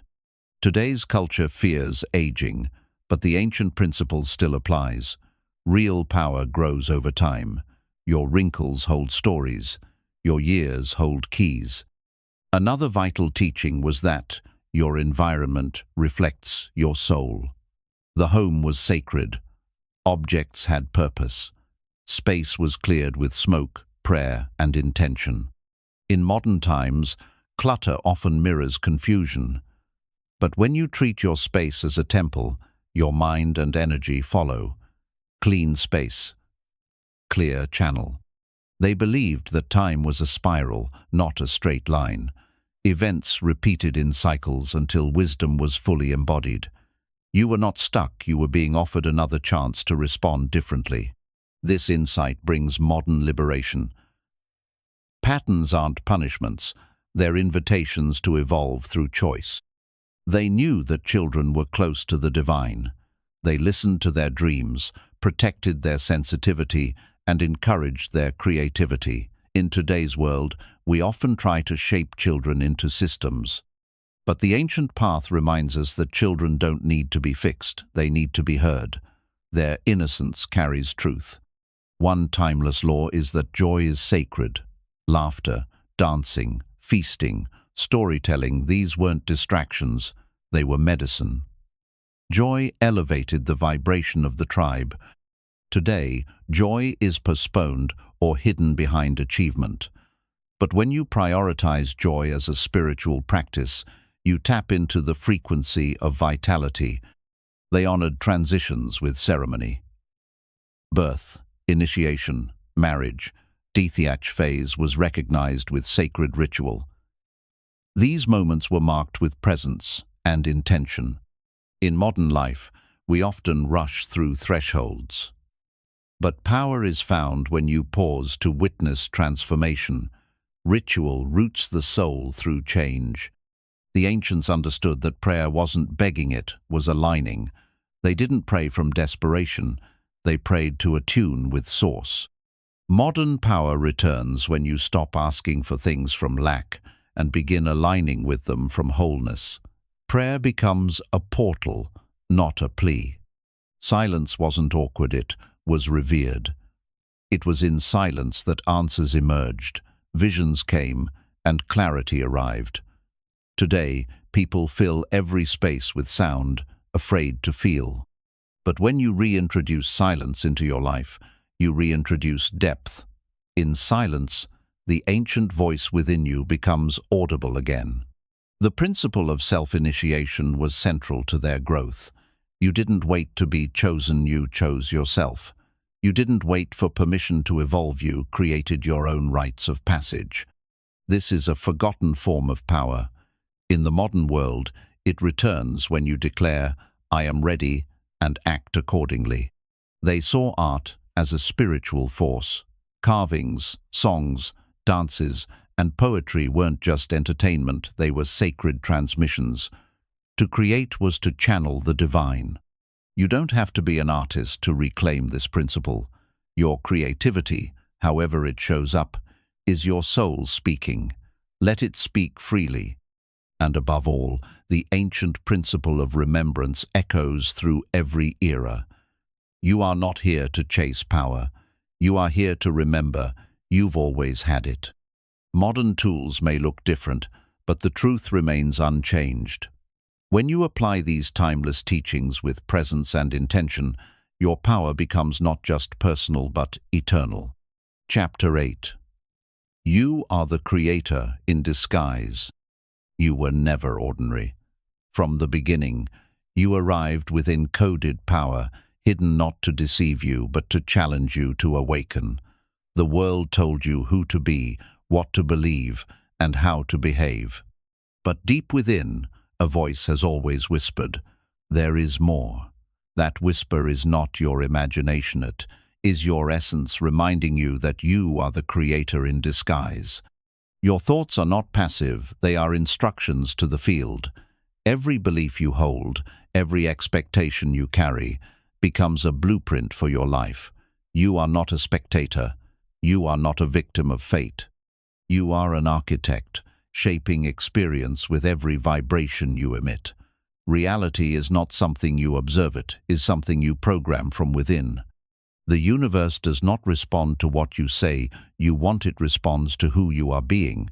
You could say the right words, act the right part, but if the frequency behind it contradicts your truth, nothing changes. You are not defined by your voice, but by your signal. And when your inner state aligns with your intention, reality begins to bend. You were trained to forget your creative power, conditioned to fit into systems built on survival, fear, and limitation. You were told to follow rules, seek approval, and silence your inner knowing. But creation does not emerge from conformity. It is born in rebellion, in authenticity, in the sacred act of remembering your own divinity. You don't manifest by begging, you manifest by aligning. You don't chase what's yours, you become the version of you that already has it. This is the key the world never taught you. Embodiment precedes evidence. When you feel, think, and act from the frequency of fulfillment, life mirrors your vibration with astonishing precision. You are not broken, you are simply unpracticed in your power. The creative force within you has been waiting, not for external permission, but for your internal decision. The moment you decide to own your energy, speak your truth, and move as if your vision is real, you activate the creator within. The field of infinite possibility surrounds you at all times. Every version of your life already exists in energetic form. Your current experience is just the one you've been consistently tuning into. Shift the dial, shift your reality. You don't need to fight the old, you only need to vibrate with the new. Creation begins with clarity. When you decide who you are and how you wish to feel, the universe begins to organize in your favor. But clarity doesn't come from thinking harder, it comes from feeling deeper. Your emotions are not distractions, they are indicators. Follow the feeling that aligns with freedom, and you follow the path of the Creator. The disguise was never meant to be permanent. It was a test of recognition. Would you believe the illusion of limitation, or would you pierce through it and see yourself clearly? Every hardship, every closed door, was a hidden mirror asking you to look beyond circumstance and into source. And source was always you. The Creator doesn't wait. The Creator initiates. You're not here to react, you're here to originate. If you're waiting for a sign, you are the sign. If you're waiting for a shift, you are the shift. The moment you realize your energy carries authority, you stop asking for change and start becoming it. Your desires are not random. They are reminders, echoes of a reality you're meant to step into. They arise not to tease you, but to guide you. You wouldn't feel them if you weren't capable of holding them. Desire is destiny knocking at the door of your identity. Will you open it, or will you stay disguised? There is no separation between you and the universe. You are the universe, localized in human form. The same intelligence that moves galaxies flows through your breath. The same creative power that formed oceans is wired into your imagination. You are not just part of creation, you are its active expression. Responsibility is power disguised as weight. When you realize you are the creator, it may feel overwhelming at first. But this weight is not a burden, it is a crown. When you take ownership of your energy, your choices, and your reality, you lift the veil of helplessness and rise into sovereignty. Most people fear their power more than their weakness, because power demands presence, it demands awareness, it asks you to drop the excuses and meet yourself fully. But once you embrace it, you no longer fear failure. You understand that even your so-called setbacks are brushstrokes in your masterpiece. The creator within you speaks in visions, daydreams, ideas, inspired action. These are not distractions, they are downloads. Don't ignore them. They are blueprints waiting to be realized. Creation is not reserved for artists. It belongs to every soul bold enough to listen and move when called. Energy doesn't lie. Even when you pretend on the outside, your vibration tells the truth. If you want to create differently, you must be willing to feel differently. This is not about pretending to be positive, it's about becoming energetically honest. The creator's power lives in alignment, not performance. No one can create your life for you. Others may influence, suggest, or judge, but the paintbrush is in your hands. Every thought is a stroke. Every feeling is a color. Every decision adds dimension. Stop waiting for someone to paint it better. Start painting it truer. The disguise was useful. It made you search. It made you stretch. It made you doubt. And then it made you decide. That decision to believe in yourself, to rise anyway, to create regardless is the moment you undress the illusion and meet the truth. You were never meant to stay hidden. Creation is not a one-time act, it is a continuous process. You are always creating, through your reactions, your focus, your frequency. The question is not, am I creating, but what am I creating? Every moment is a chance to shift, refine, and elevate your output. The creator doesn't need certainty, they move by resonance. You may not know how it will all work out. You may not see the full picture, but when the energy feels right, you move. That is creation in its rawest form, trusting the signal before the proof appears. And finally, the most sacred truth. You never lost your power. You only stopped looking inward. You never stopped creating, you just forgot you were doing it. But now, as you rise, feel, and remember, the disguise fades. And what's revealed is not a new Ute, it's the real you, the creator, fully seen. Every time you choose presence over distraction, you reclaim the creator within. Creation happens in the now, not in yesterday's regrets or tomorrow's worries. The more rooted you are in this moment, the more power you hold. Because in this very breath, you decide which timeline to align with what version of you to step into. That decision, made consciously, rewrites everything. You don't need permission to create. You only need remembrance. The creator within you does not wait to be chosen. It already is chosen. Every moment you doubt your worth, you delay your impact. But the moment you remember your identity, your energy shifts from hesitation to initiation. Creation begins the second you say yes to your truth. The world responds to certainty. When you walk into a room, not needing validation, but radiating alignment, people feel it. That frequency doesn't come from external accomplishment. It comes from inner congruence. When who you are, what you believe, and how you show up are in sync, you become a living force of creation. Creation does not require chaos. You don't need to suffer to be powerful. That is an outdated program. True power is quiet, deliberate, focused. It doesn't demand attention, it commands energy. The creator in you is not chaotic, it's clear. And from that clarity comes ease, flow, and precision in all that you build. Imagination is not just child's play, it's your creative interface with the quantum field. When you imagine something vividly, emotionally, and repeatedly, you create energetic momentum. The field begins to organize around your inner world. The more real it feels to you, the more inevitable it becomes in your external life. You've been told to be realistic, but realism is often just recycled limitation. The creator doesn't ask what's probable, they ask what's possible. Possibility is the domain of the awakened. When you ask new questions, you open new portals.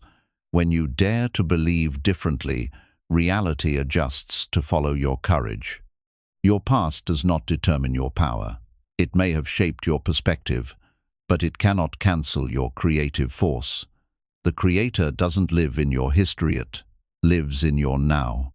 And from the now, you can recreate your story not by erasing it, but by choosing a new meaning, a new response, and a new direction. Even your pain holds creative power. Every scar is a source of perspective, compassion, and strength. When you alchemize your suffering into wisdom, you create from a deeper place. The Creator does not avoid wounds, they transmute them. And in doing so, they turn brokenness into beauty and struggle into strength. Doubt is not your enemy, it's your invitation. Every time you doubt your power, you're being asked to look deeper, anchor stronger, and choose again. The Creator doesn't wait for all doubt to vanish. They create anyway. In fact, action in the face of doubt is the most powerful signal you can send to the universe. There are no ordinary thoughts. Each one is a signal. When you loop thoughts of fear, you recreate fear. When you direct your thoughts toward vision, gratitude, and abundance, you activate a new pathway. You are broadcasting constantly.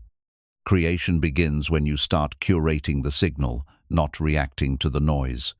Creation is not copying, it's channeling. You don't need to imitate others. You are your own source. Your energy is unique, your path is specific, and your frequency holds a creative tone that has never existed before. The more authentic you become, the more original your creations are. You're not here to repeat, you're here to reveal. Comparison is a thief of creation. The moment you look outside for validation, you dim your inner power. The Creator knows that alignment is personal. What works for others may not work for you. Your truth may look different, and that's the point. You didn't come here to blend in. You came to create a new tone in the collective symphony. Your environment is a mirror of your vibration. When you shift your energy, your surroundings begin to respond. The people, opportunities, and outcomes you experience are not random, they're reflective. Creation means taking responsibility for what you allow, what you tolerate, and what you energize. There is no failure, only feedback. Every time something doesn't go as planned, the universe is offering you data, not to shame you, but to refine you. The Creator takes feedback and uses it as fuel. They adapt, they shift, they evolve. Every closed door becomes redirection. Every detour becomes depth. The Creator's greatest tool is consistency, not perfection. You don't need to feel powerful every day. You just need to keep showing up, even when doubt whispers, even when results delay. Every moment you return to your vision, your vibration sharpens. Creation is a rhythm, keep dancing with it. You don't need to do it all at once. Creation is not about overwhelming output, it's about intentional alignment. One inspired action, done from clarity, can shift more than 100 actions taken in confusion. The Creator doesn't rush. They move when the energy says move. And that's why their impact lasts. Fear of judgment is a disguise that dims your light. But the Creator doesn't create to be accepted, they create to be true. Not everyone will understand your frequency, and that's okay. Your mission isn't mass approval, it's alignment with your soul. And when you're true to that, those who resonate will find you. There's nothing more powerful than a human who remembers, who looks at the illusion of limitation and laughs because they've seen beyond it, who stops waiting for miracles and becomes one. The Creator doesn't chase proof, they live it, they radiate it, they embody it until the world has no choice but to respond. The Creator is not limited by current reality, they're guided by inner vision. They walk by faith, not by circumstance. They tune into the unseen and trust its pull. And though the path may be uncertain, the energy is always precise. Trust that inner pulse, it's the language of your destiny calling. You are not waiting to become the creator you already are. Every breath is a tool, every choice is a canvas, every feeling is a frequency. And now, as the disguise begins to fade, you're not just remembering, you're activating. You are no longer asleep to your power. You are awake, aware, and ready to shape the world from the inside out. Chapter 9. Unlocking Inner Vision. True sight begins where the eyes end. Inner vision isn't about seeing with clarity, it's about perceiving with truth. It's the ability to see beyond circumstances, beyond noise, beyond illusion. It's not something you learn from the outside world, it's something you awaken within. Inner vision is the compass of the Creator, the lens through which reality is shaped, not just observed. You've been trained to believe only what's visible, but the most powerful forces in your life, faith, intuition, love, purpose, cannot be seen. Inner vision is how you connect with what matters before it materializes. It is your access point to the quantum field. The more you trust it, the clearer the unseen becomes. You stop reacting to appearances and start creating from intention. Inner vision isn't fantasy, it's frequency. It's when you hold a mental image so vividly, so consistently, that the universe begins to respond. It's when you tune your energy to what you want to experience, and the outer world eventually follows. This is how creators move. They see it within first, then walk as if it's done. You do not unlock your inner vision by effort, but by stillness. Noise clouds your inner lens. But when you sit in silence, breathe deeply, and let the mind settle, the vision begins to surface. It speaks in feelings, symbols, flashes of insight. It may not always be clear, but it will always be aligned. Your job is to listen without force. The ego wants proof, the soul wants direction. Inner vision isn't here to confirm your fears, it's here to guide your evolution. That's why it often challenges the logic of your current circumstances. It pulls you beyond comfort, beyond evidence. It says, go this way, even when the road is invisible. Trust it, and you'll find the path as you walk it. Inner vision is strengthened by belief. Not blind belief, but embodied belief.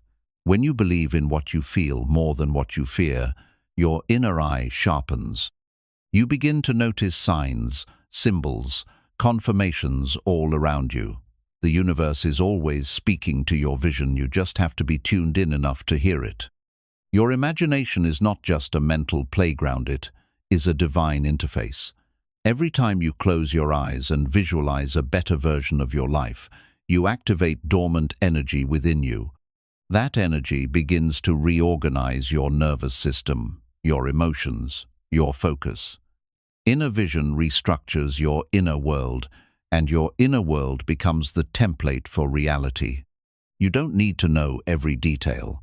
Inner vision doesn't give you the full map, it gives you the next step. It shows you the direction, not the destination. If you wait until everything is clear, you'll never move. But if you move with what you do see, you'll unlock more as you go. Clarity follows commitment. Inner vision is personal. No one else needs to understand it. They don't need to see what you see or agree with what you feel. You are not here to justify your calling, you are here to follow it. The more you honor your vision in private, the more power it gains in public. You don't need the world to believe in you, you need to believe in what you see inside. Sometimes, the vision comes as a whisper. Other times, it hits like lightning. But it always arrives with a feeling of expansion. It stretches you. It scares you. It calls you higher. That's how you know it's real. It doesn't let you stay small. It awakens something ancient and alive. Something that cannot be ignored. When you neglect your inner vision, you begin to feel stuck. Life becomes repetitive, dull, and uninspired. That's not because you lack motivation, it's because you've stopped tuning in. The outer world cannot fuel you the way your inner world can. The vision is your fire. Without it, you forget why you started. You strengthen inner vision by acting on it. Every small step you take in alignment with your inner knowing sharpens your clarity. It's not enough to see, you must move. Action becomes the language of commitment. When you walk toward your vision, the vision walks toward you. This is co-creation in motion. Your inner vision holds a frequency. The more you sit with it, the more it imprints your body, your emotions, your thoughts. You begin to walk differently, speak differently, carry yourself with quiet certainty. People sense something in you even if they can't explain it. That something is alignment. To unlock inner vision, you must remove distractions, not just physical ones, but mental ones. Doubt, comparison, fear of judgment, these cloud your inner lens. Clarity requires courage. When you're willing to sit with yourself, without numbing or avoiding, the vision becomes clearer than ever before. Inner vision thrives in solitude. When you disconnect from the opinions of others, from the constant pull of validation, you begin to hear your own signal again. It's quiet at first, but over time, it becomes your dominant voice. This is not isolation, it's recalibration. You return to your own energetic truth. Not everyone can see your vision, and they're not supposed to. It wasn't given to them. It was given to you. Protect it, nurture it, build it. Your job is not to convince the world, it's to co-create with the universe. Visionaries aren't understood until the vision is visible. Until then, walk in quiet confidence. Inner vision brings resilience. When you hold the future within you, you stop collapsing over temporary setbacks. You know they're just scenes in a bigger story. Your energy stays steady, your focus sharpens. Your faith becomes fuel, and your journey becomes less about speed and more about alignment. The more you align with your inner vision, the more magnetic you become. Opportunities, people, resources begin to show up not because you chase them, but because you match them. Vision creates vibration, and vibration draws reality.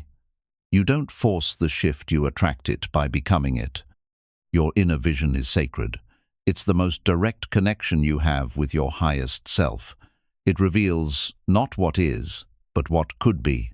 It asks not, is it realistic, but is it true for me? When you answer that question with courage, you unlock a life most never dare to access.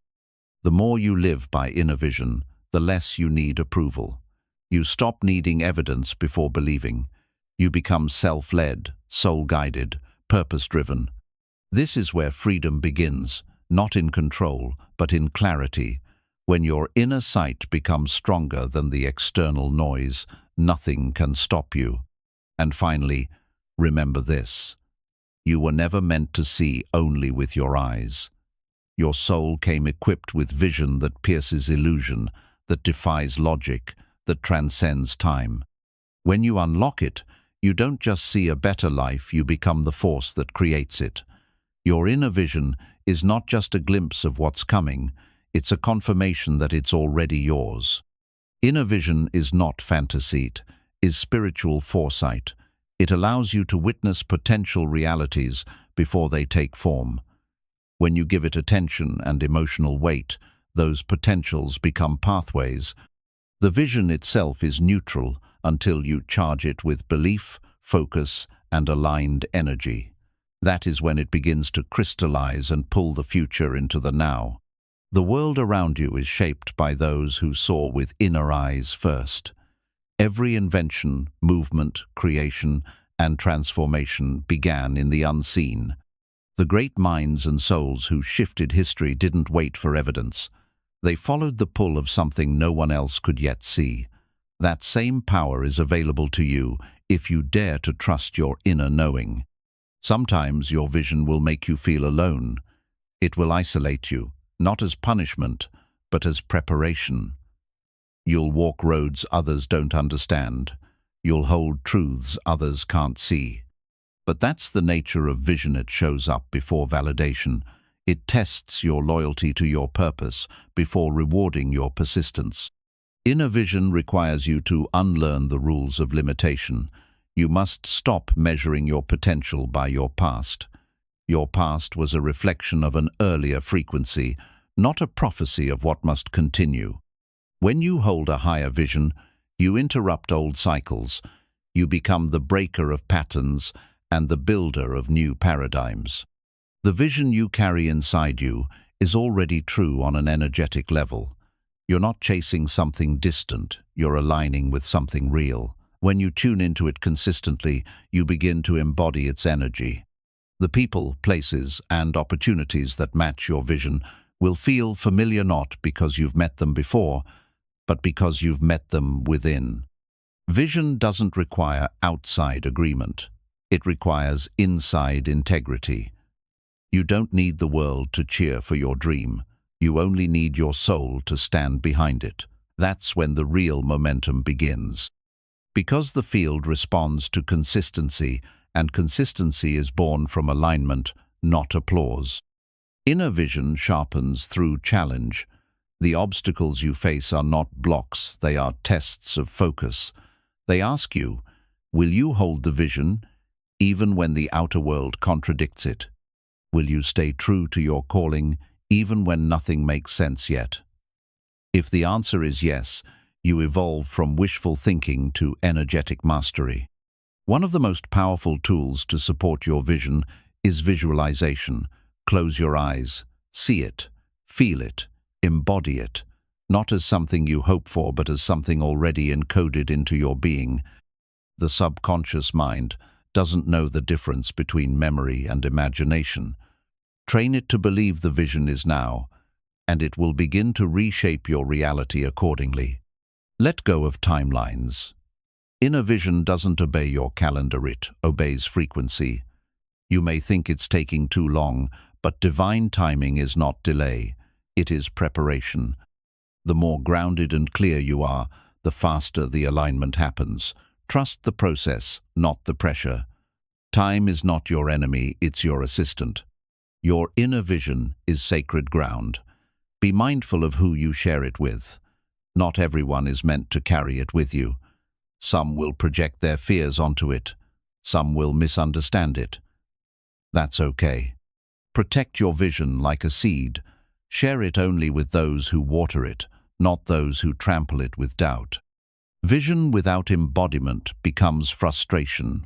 You can't just see it, you must live it. Speak as if it's already true. Walk as if you already own it.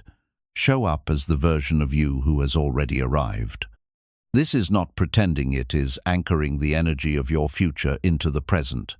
You were born with inner vision. As a child, you dreamed freely. You imagined without resistance. But over time, you were taught to see through the eyes of others.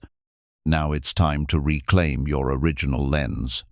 Return to the purity of belief, the freedom of imagining without limits. That's where your true power lives. Doubt is natural, but it is not the end. Every visionary feels moments of uncertainty. But what separates the visionary from the wanderer is not the absence of doubt, it's the choice to move forward anyway. Doubt loses its grip when action becomes your answer. Step forward, and the fog clears. Your vision is a reflection of your soul's purpose. You're not making it up, it's making its way through you. Honor it as sacred. It is your soul trying to guide you back to yourself. When you ignore it, you feel disconnected. When you follow it, you feel whole. This is not coincidence, it is calling. Journaling your vision is a powerful practice. Writing it down grounds it. It turns the unseen into a tangible form. As you write, you clarify. As you clarify, you magnetize. Let your journal become the first draft of your future. Write with certainty. Write with conviction. Write as if it's already unfolding, because it is. Inner vision expands when you remove energetic clutter. Old beliefs, unresolved emotions, toxic relationships, all cloud your lens. Clean the channel, clear the space, make room for clarity to arrive. Just as a window lets in more light when wiped clean, your soul shines brighter when no longer dimmed by what no longer serves you. Celebrate the glimpses. Sometimes you'll receive flashes of the futura feeling, a synchronicity, a dream that confirms your vision. Don't dismiss these moments. They're energetic winks from the universe. Evidence that your inner world is syncing with the outer. Let them fuel your faith. You don't need to earn your vision. It already belongs to you. You are not chasing a reward. You are remembering your role. You were born to imagine, to envision, to bring new realities into form. This is not just a gift. It's a responsibility. Your vision isn't just for you, it's for the world that will benefit from it. Inner vision demands commitment, not to outcomes, but to truth. Your vision may evolve, but your devotion to alignment must remain. The more loyal you are to your own soul, the more power you awaken. That power is not loud, it's steady, grounded, undeniable, and it moves the world without force. And remember, the most important vision you can hold is the one of who you are becoming. See yourself as whole, as powerful, as aligned, not someday, but now. Because once you can hold that image with conviction, the rest of life aligns around it. Not as a miracle, but as a mirror of who you've finally remembered yourself to be. Chapter 10. Detach from what controls you. Freedom begins with awareness. You cannot release what you don't recognize. Most of what controls you doesn't come with chainsit, comes disguised as habits, thoughts, people, and emotions that you've become used to. To detach doesn't mean to stop caring. It means to stop allowing anything outside of you to dictate your inner state. You've been taught to seek approval, to chase validation, to adapt to systems that reward obedience. But real power doesn't come from being liked, it comes from being aligned. When you detach from the need to be accepted, you free yourself to express your truth. And that truth has always been the key to your evolution. Detachment is not disconnection, it's clarity. It's the ability to observe without absorbing, to respond without reacting, to move through the world without losing yourself to it. The more you detach from external noise, the more you hear your own signal, and that signal is the path home to your power. What controls you owns your energy. If fear makes your choices, fear runs your life. If opinions define your worth, you'll never feel enough. Detachment means reclaiming your power from the things you've handed it to unconsciously. It's not about avoiding life, it's about engaging with life from a place of sovereignty. You must learn to let go of control to regain control. The tighter you grip, the more life resists. But when you release attachment to outcomes, people, and timing, you create space for flow. The universe doesn't respond to desperation, it responds to trust. Detachment opens the gate to grace. Your emotions are real, but they're not rulers. Detaching from emotional hijacking means recognizing your feelings without letting them dominate your decisions. It means giving space to sadness, anger, or fear, but not building a home inside them. You are the observer, not the storm. Detachment gives you that view. Social conditioning often goes unnoticed. From early on, you're programmed to believe certain things about success, identity, love, and worth. But those beliefs are not always yours, they're inherited. To detach is to question, who told me this? Does it serve me now? If it doesn't, it's time to let it go. The media, the metrics, the scrolling timelines, these can quietly control your focus and fragment your energy. Detachment is the act of stepping back and choosing what you consume. Your attention is sacred. What you feed it determines your state. What you detach from clears the lens through which you see reality. People can be attachments too. Not all connections are healthy. Some relationships are rooted in dependence, fear, or trauma bonds. Detachment doesn't mean abandoning people, it means refusing to abandon yourself. It's choosing to stay aligned even when that means walking away from what once felt familiar. Detach from your past. You are not your old mistakes, your previous failures, or the story others still carry about you. The past only controls you when you keep rehearsing it in your mind. Every time you relive it emotionally, you rewire it into your now. Detachment is deciding to write a new chapter starting now. Your identity can become a cage. Labels, roles, and titles might once have served you, but if they limit your growth, they must be questioned. Detachment from identity allows transformation. Who you've been isn't who you must remain. The creator evolves by shedding skins that no longer fit. Detaching from the outcome doesn't mean losing the vision. It means holding the vision loosely enough for it to arrive in ways you didn't expect. Obsession blocks flow, faith expands it. When you stop micromanaging the how, the universe delivers with precision and timing your logic could never calculate. Detach from comparison. You will never be at peace trying to keep up with someone else's timeline. Your path is sacred, your rhythm unique. Comparison drains your power and distorts your vision. Detachment means staying in your lane, anchored in your frequency, aligned with your inner truth. You don't need to prove your worth. Detach from performance-driven self-esteem. Your value isn't earned, it's remembered. The more you try to earn what you already are, the more exhausted you become. Detachment returns you to being free from the pressure of perfection and the burden of pretending. Even your desires can control you if you chase them from lack. Detachment allows you to want without needing. To move toward your vision with joy, not desperation.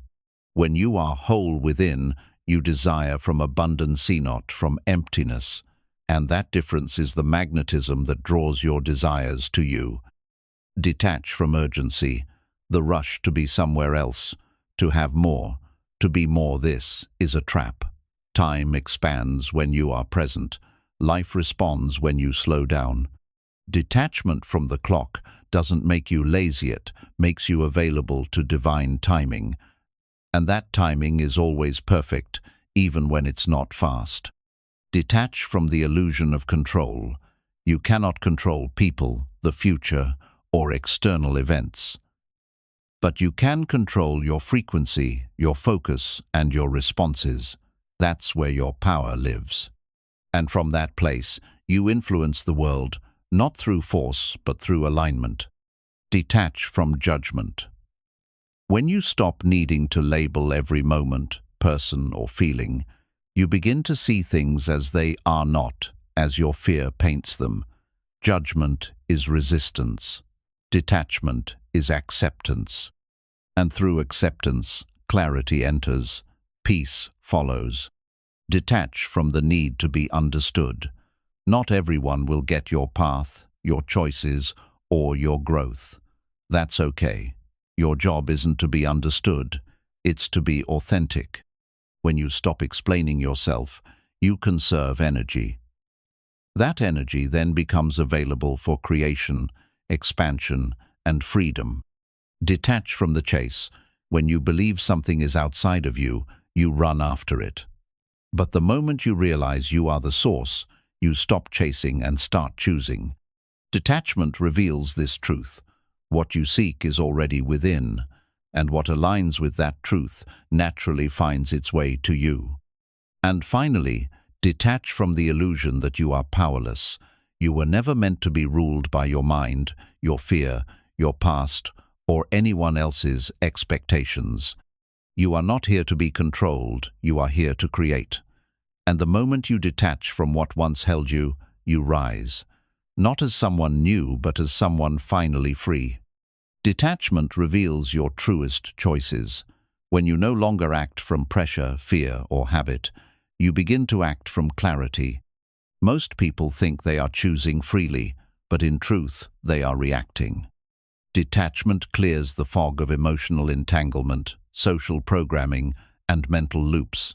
so you can see what you actually want, not what you were told to want. To detach is to observe without identifying. When a thought arises, you can watch it like a passing cloud instead of becoming the storm it carries. This shift from identification to awareness is the foundation of all liberation. The mind will always speak, but when you detach from believing every thought, you access a level of freedom most never find. Attachment often hides behind noble names: love, loyalty, hard work. But when love becomes possession, loyalty becomes self-abandonment, and work becomes identity, attachment controls you. Detachment doesn't strip these values, it purifies them. It returns love to freedom, loyalty to integrity, and work to expression. Your goals can become prisons if they stop serving your soul. You may chase a version of success that no longer resonates simply because it's what you once declared. But when your inner truth evolves, so must your attachments. Detachment allows you to outgrow old dreams without guilt and step into alignment without delay. Control is often a mask for fear. The more afraid you are of uncertainty, the tighter you try to grip. But no amount of control can guarantee safety. Life is inherently unpredictable. Detachment means releasing the illusion that safety lies in certainty and instead learning to build safety within your own presence and peace. The need to always be right can control your growth. When you are attached to being correct, you close yourself to feedback, evolution, and humility. Detachment allows you to listen, learn, and let go of outdated views. In doing so, you expand. You become more interested in being free than in being right. Detach from image. When your sense of identity is tied to how others see you, you become enslaved by their opinions. The need to appear a certain way, successful, spiritual, strong, can become a mask that suffocates your authenticity. Detachment lets the mask fall. You become real, raw, and aligned. Your triggers reveal what still controls you. If someone's words or actions can pull you out of peace, there is a tether within you that remains unhealed. Detachment is not avoiding these moments, it's using them. Every time you're triggered, ask, what am I holding on to that I need to release? That question is the key to freedom. Detach from being needed. Sometimes we stay in toxic dynamics because we feel useful. We confuse being needed with being valued, but your worth is not measured by your sacrifice. Detachment allows you to love others without losing yourself in their problems. You support from overflow, not from depletion. Even healing can become an identity that controls you. If you always see yourself as healing, you delay your wholeness.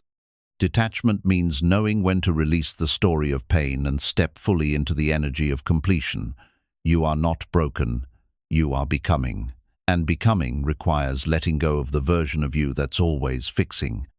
The past may no longer hurt you, but your attachment to it can.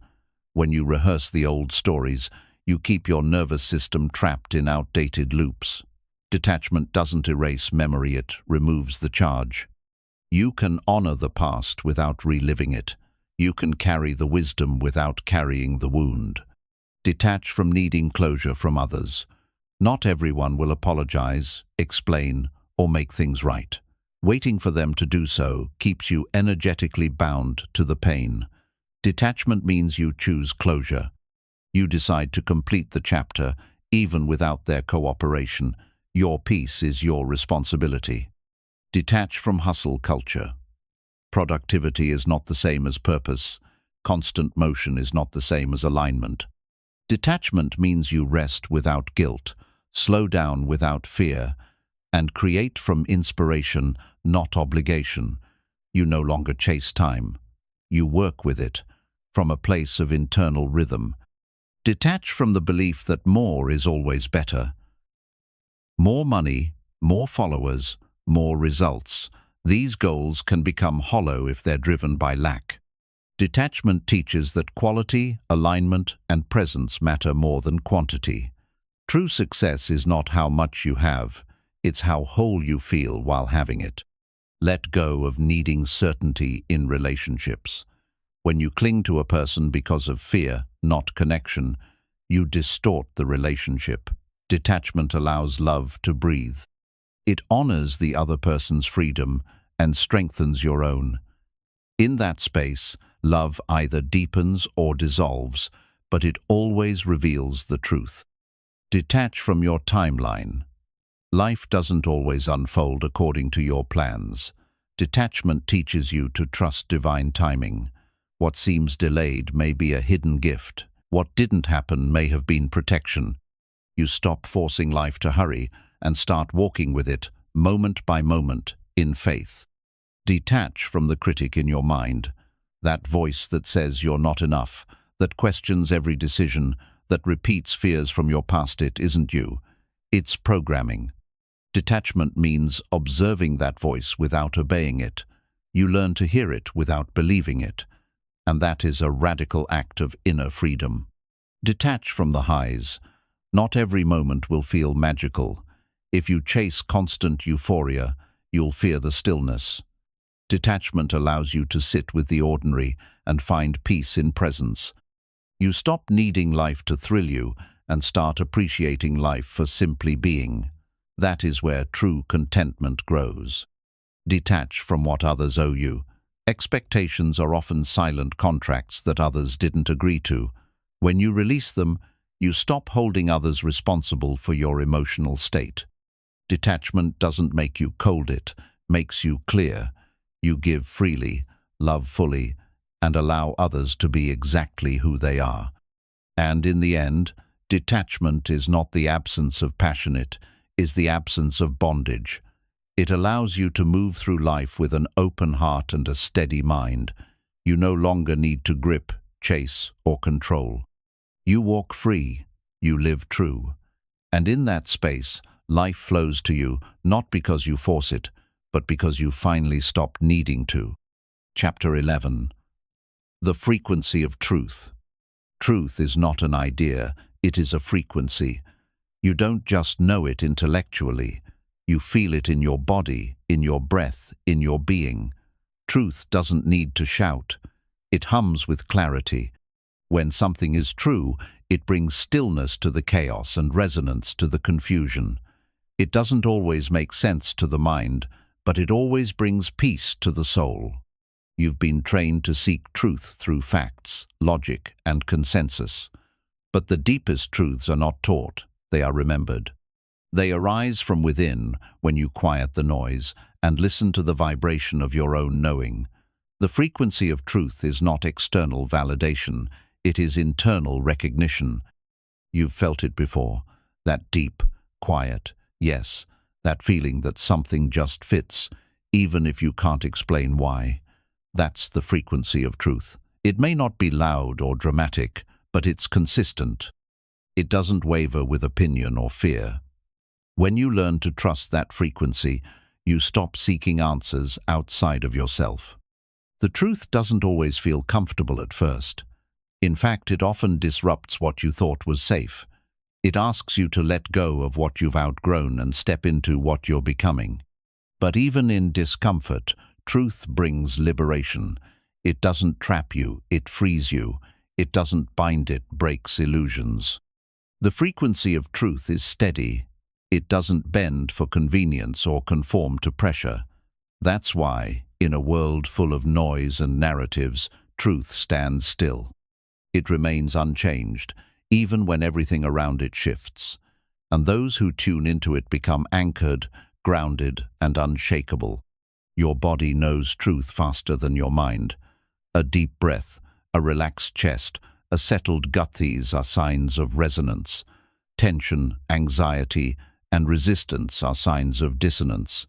When you pay attention to your body, you realize it's a living compass for the frequency of truth. It never lies, you just have to listen.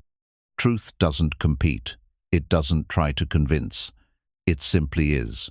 Lies scream for attention. Truth sits quietly and waits for you to recognize it. And when you do, it feels like coming home. like remembering something you didn't know you forgot. That moment of recognition is a vibrational shift. It changes everything. Living in truth isn't about being right, it's about being real. It means aligning your actions, words, and energy with your inner knowing. The more congruent you are, the more powerful you become. The frequency of truth amplifies your presence, sharpens your intuition, and magnetizes what's aligned. There's a difference between what is true and what is familiar.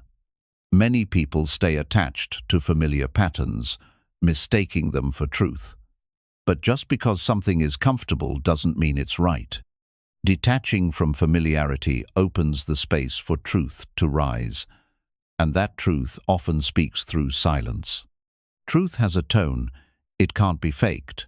You can feel it in someone's voice, in their energy, in their eyes. When someone speaks from truth, even if it challenges you, you respect it. Because the frequency cuts through ego.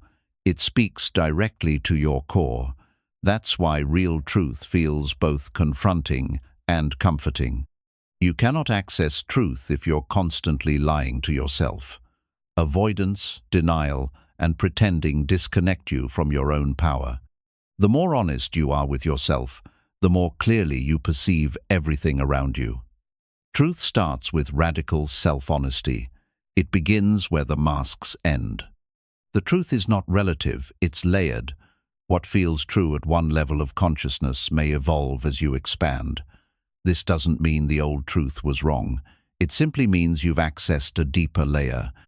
As you grow, your resonance changes, and new levels of truth become available to you. Truth doesn't require suffering. You don't have to break down to break through. But often, it is pain that strips away illusion and makes you receptive. The gift of pain is that it humbles the ego and softens the mind, making space for truth to be heard. Once it's heard, healing can begin. The frequency of truth heals. It clears confusion, untangles the mind, and restores coherence to the body. That's why speaking your truth, even if your voice shakes, is an act of liberation. Every time you align with truth, you reclaim energy you didn't know you lost. Truth is your energetic home. Society often punishes truth-tellers. It rewards conformity and punishes authenticity. But the real cost of silencing your truth is internal. You may gain approval, but you lose alignment. And without alignment, there is no peace. Living your truth may cost comfort, but it buys freedom. Truth simplifies life. It cuts through drama, eliminates guesswork, and clarifies decisions. You stop overthinking because you already know. When you act from truth, even hard decisions become clear. You may feel fear, but not confusion, because truth doesn't complicate, it clarifies. To raise your frequency, you must align with truth. No affirmation, meditation, or visualization can override self-deception. Energy responds to congruence. If your words say one thing but your energy says another, the field listens to your energy. Alignment begins with inner honesty. Truth connects. When you speak from it, others feel seen. When you live in it, others feel safe. The frequency of truth invites transparency, vulnerability, and trust. It dissolves masks and allows for real connection, not through performance, but through presence. Truth has timing. Just because you know something doesn't mean it must be shared immediately. Wisdom is knowing when and how to deliver truth in a way that heals rather than harms. The frequency of truth is powerful, but when mixed with compassion, it becomes transformative. Avoiding truth delays destiny. You can circle the same lessons for years simply because you refuse to face what is. But the moment you surrender to what's real, your path accelerates. The universe responds to authenticity, and when you align with the truth, life aligns with you. And in the end, truth is not something you find, it's something you become.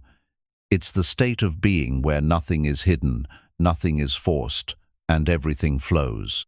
When you live in truth, your energy becomes pure, your vision becomes clear, and your presence becomes undeniable, because truth, in its highest form, is freedom, and freedom is your natural state.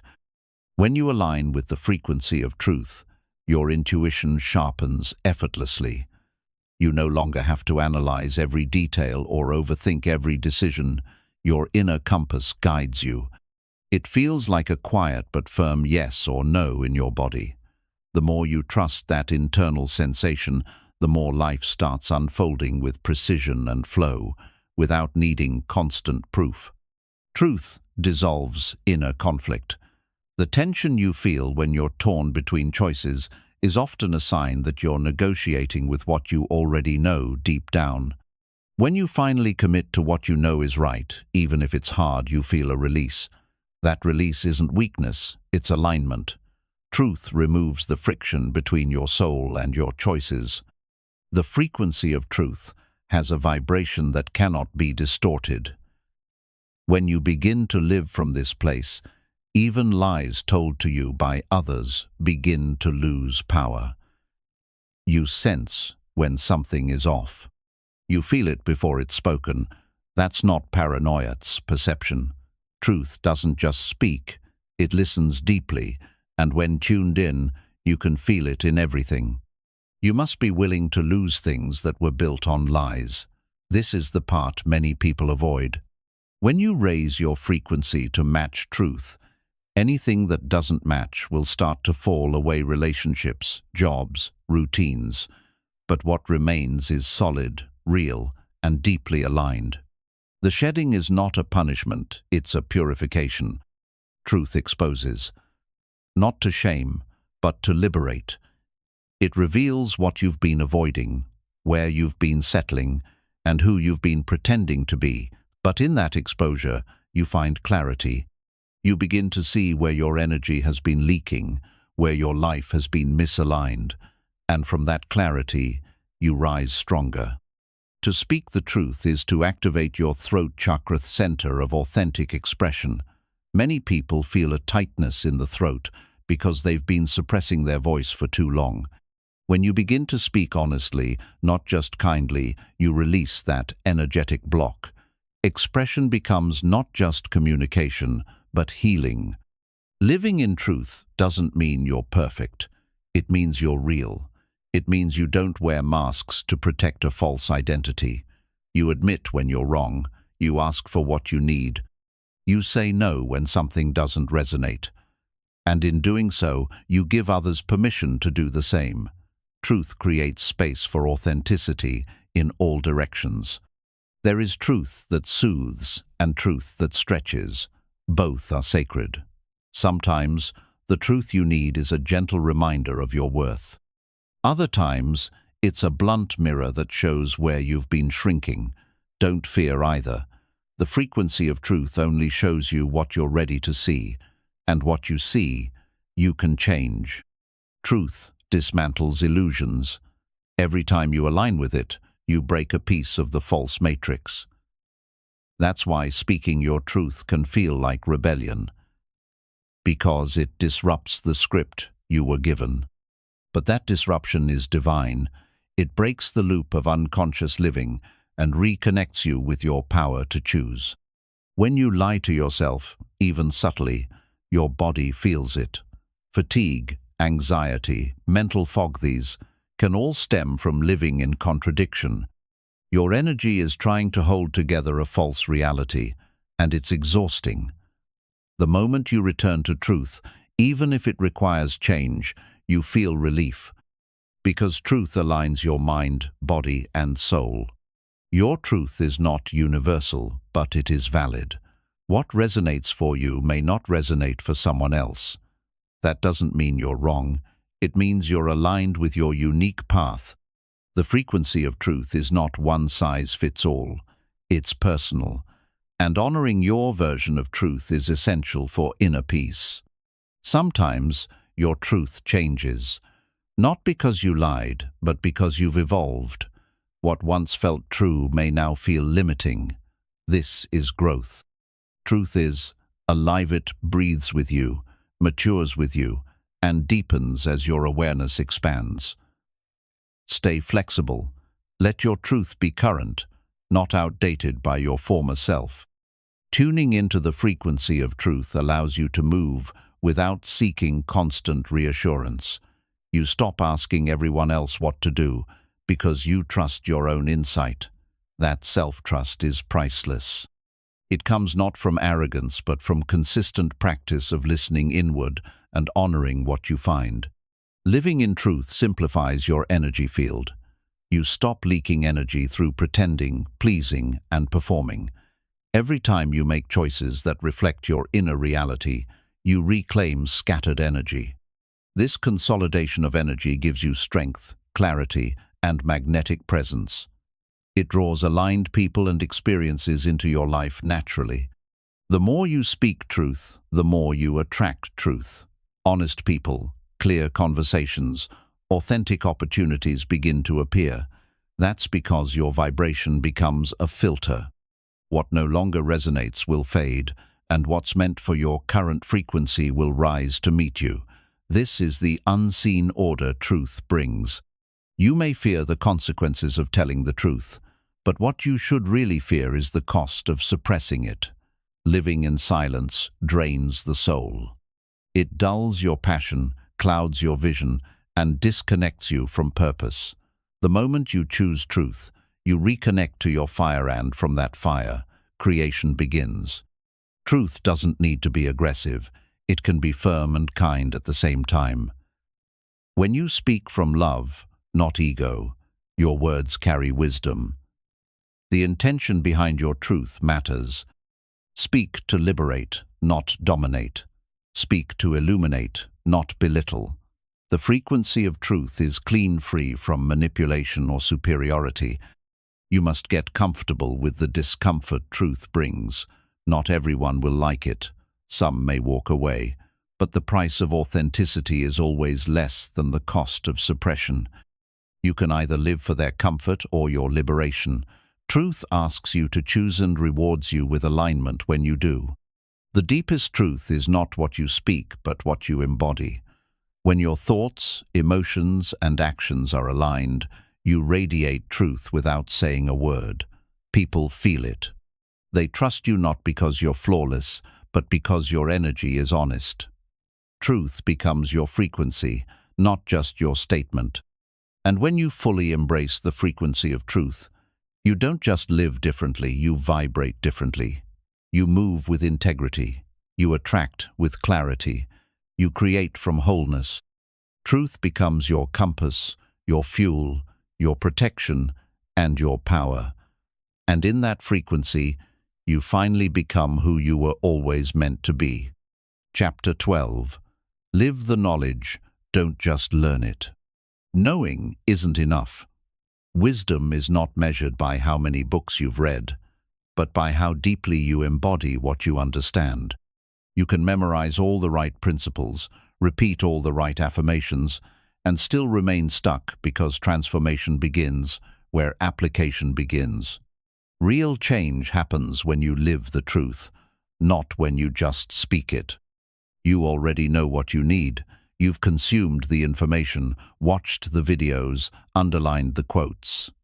But knowledge without embodiment is like light stored in a box. It holds no power until it's used. The mind collects. The soul requires integration. What you apply becomes real. What you don't becomes noise. People often chase more information because it delays responsibility. It's easier to keep learning than to start doing. But knowing what to do and not doing it is its own form of self-sabotage. The gap between knowledge and action is where most people stay stuck. Closing that gap is where freedom begins. Wisdom is practice. It's showing up even when it's uncomfortable. It's choosing alignment over old habits. It's pausing to breathe instead of reacting. Every time you apply what you've learned in real time, you solidify it. Growth doesn't happen through insight alone. It happens through repetition, choice, and courage. To live the knowledge means becoming it, not just on your best day, but especially on your hardest ones. It's easy to be spiritual in silence and solitude. It's harder to stay grounded when you're triggered, tested, or tired. But that's where embodiment is built. That's where the work leaves the mind and enters the body. Your nervous system needs more than ideas, it needs experiences. Reading about peace is not the same as practicing stillness. Understanding presence is not the same as choosing it in chaos. Knowledge feeds the intellect.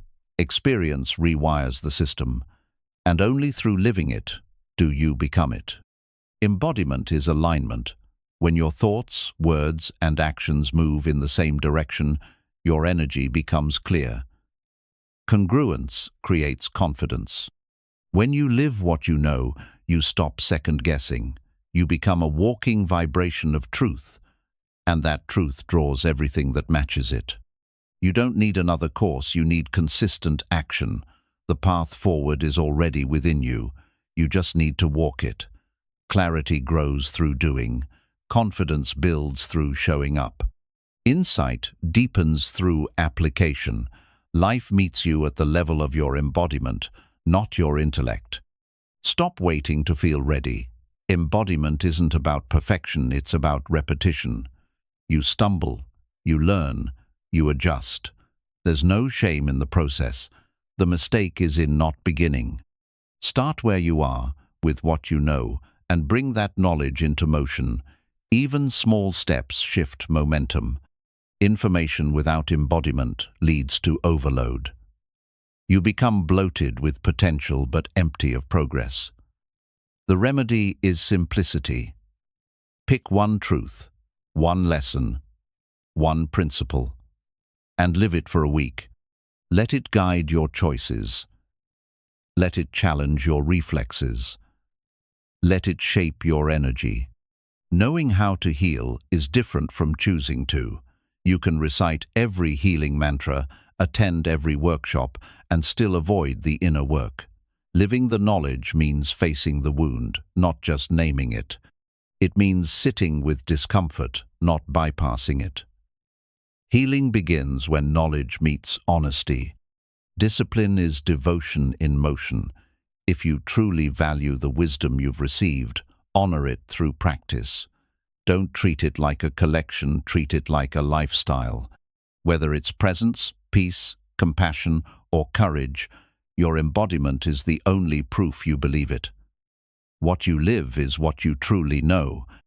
You teach others through your embodiment, not your advice, not your theories, but your example. When you walk your talk, your energy speaks louder than your words. People feel integrity. They notice alignment. You become a mirror, reminding them of what's possible not by telling them, but by being it. To live the knowledge means to build resilience. Because it's not about always getting it right, it's about coming back to the practice every time you fall. Embodiment is not a straight line. It's a spiral. You revisit lessons again and again, but each time with more depth, more grace, more truth. You cannot think your way into transformation. You must feel, act, and integrate. The mind likes theory. The soul needs experience. Every time you move from knowing into doing, you shift from mental understanding into embodied wisdom. That shift is where the transformation truly begins. Live the truth in the small moments, in how you respond to others, in how you breathe during tension, in the words you choose when no one is watching. These moments build your energetic identity. Consistency creates character. When your habits reflect your wisdom, you become unshakable. Knowledge becomes wisdom when it's tested. You don't know if you've mastered patience until you're forced to wait. You don't know if you've embraced self-love until you're triggered by rejection. Life will always send opportunities to apply what you claim to know. Take them as invitations, not as threats. Living the knowledge changes your frequency. It shifts how you speak, how you move, how you interact with the world. You stop forcing and start attracting. You stop proving and start radiating. You stop explaining and start exemplifying. The more aligned you are, the more effortless life becomes. Embodying what you've learned unlocks your next level. Until then, you're circling the same truths, revisiting the same pain, repeating the same patterns. When you finally live what you've been avoiding, the doors open, the lessons deepen, the path clears. Embodiment is the bridge between learning and becoming. Every truth you've discovered was meant to be lived. You didn't just stumble across it for inspiration, you were called to carry it forward. Not just for you, but for the people who will be impacted by your embodiment. When you live the knowledge, you lead with energy, and that energy becomes your legacy. And remember, no one will do the inner work for you. Knowledge may find you, inspire you, even wake you up, but only embodiment can liberate you. Only when you choose to live the truth, to walk the path, to align the outer with the inner, only then does knowledge become power. Only then does transformation become real. There is a gap between inspiration and transformation, and that gap is action. You may feel deeply moved by what you hear or read, but unless you apply it, the spark fades. Embodiment is what turns temporary motivation into lasting momentum. Each time you act on a truth, it imprints on your nervous system and becomes part of who you are. Knowing what love is means nothing if you don't practice it in conflict. Knowing what forgiveness is means nothing if you still carry resentment. The tests of life are not there to punish you, they're designed to call your knowledge into form. They ask, will you live what you say you believe? That's where the real work begins. When you embody wisdom, your presence changes. You walk with quiet strength, not because you know everything, but because you live in alignment with what you do know. You don't speak to impress, you speak with purpose. People feel the difference. Embodiment doesn't need to explain itself, it resonates. The most profound shifts are subtle.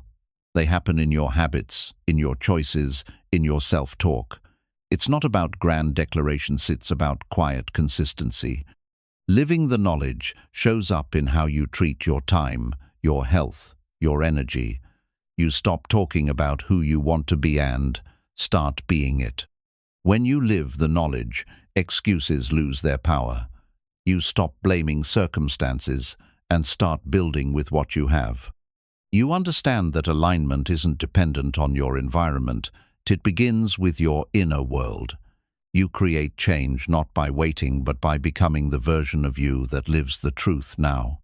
Living the knowledge requires discipline not as punishment, but as sacred commitment. You show up even when it's inconvenient. You choose your higher self when your ego wants comfort. Every disciplined action affirms, I am serious about my evolution. And over time, that seriousness becomes power. You will be tempted to retreat back into knowing, into gathering more concepts, more philosophies. But that's a trap.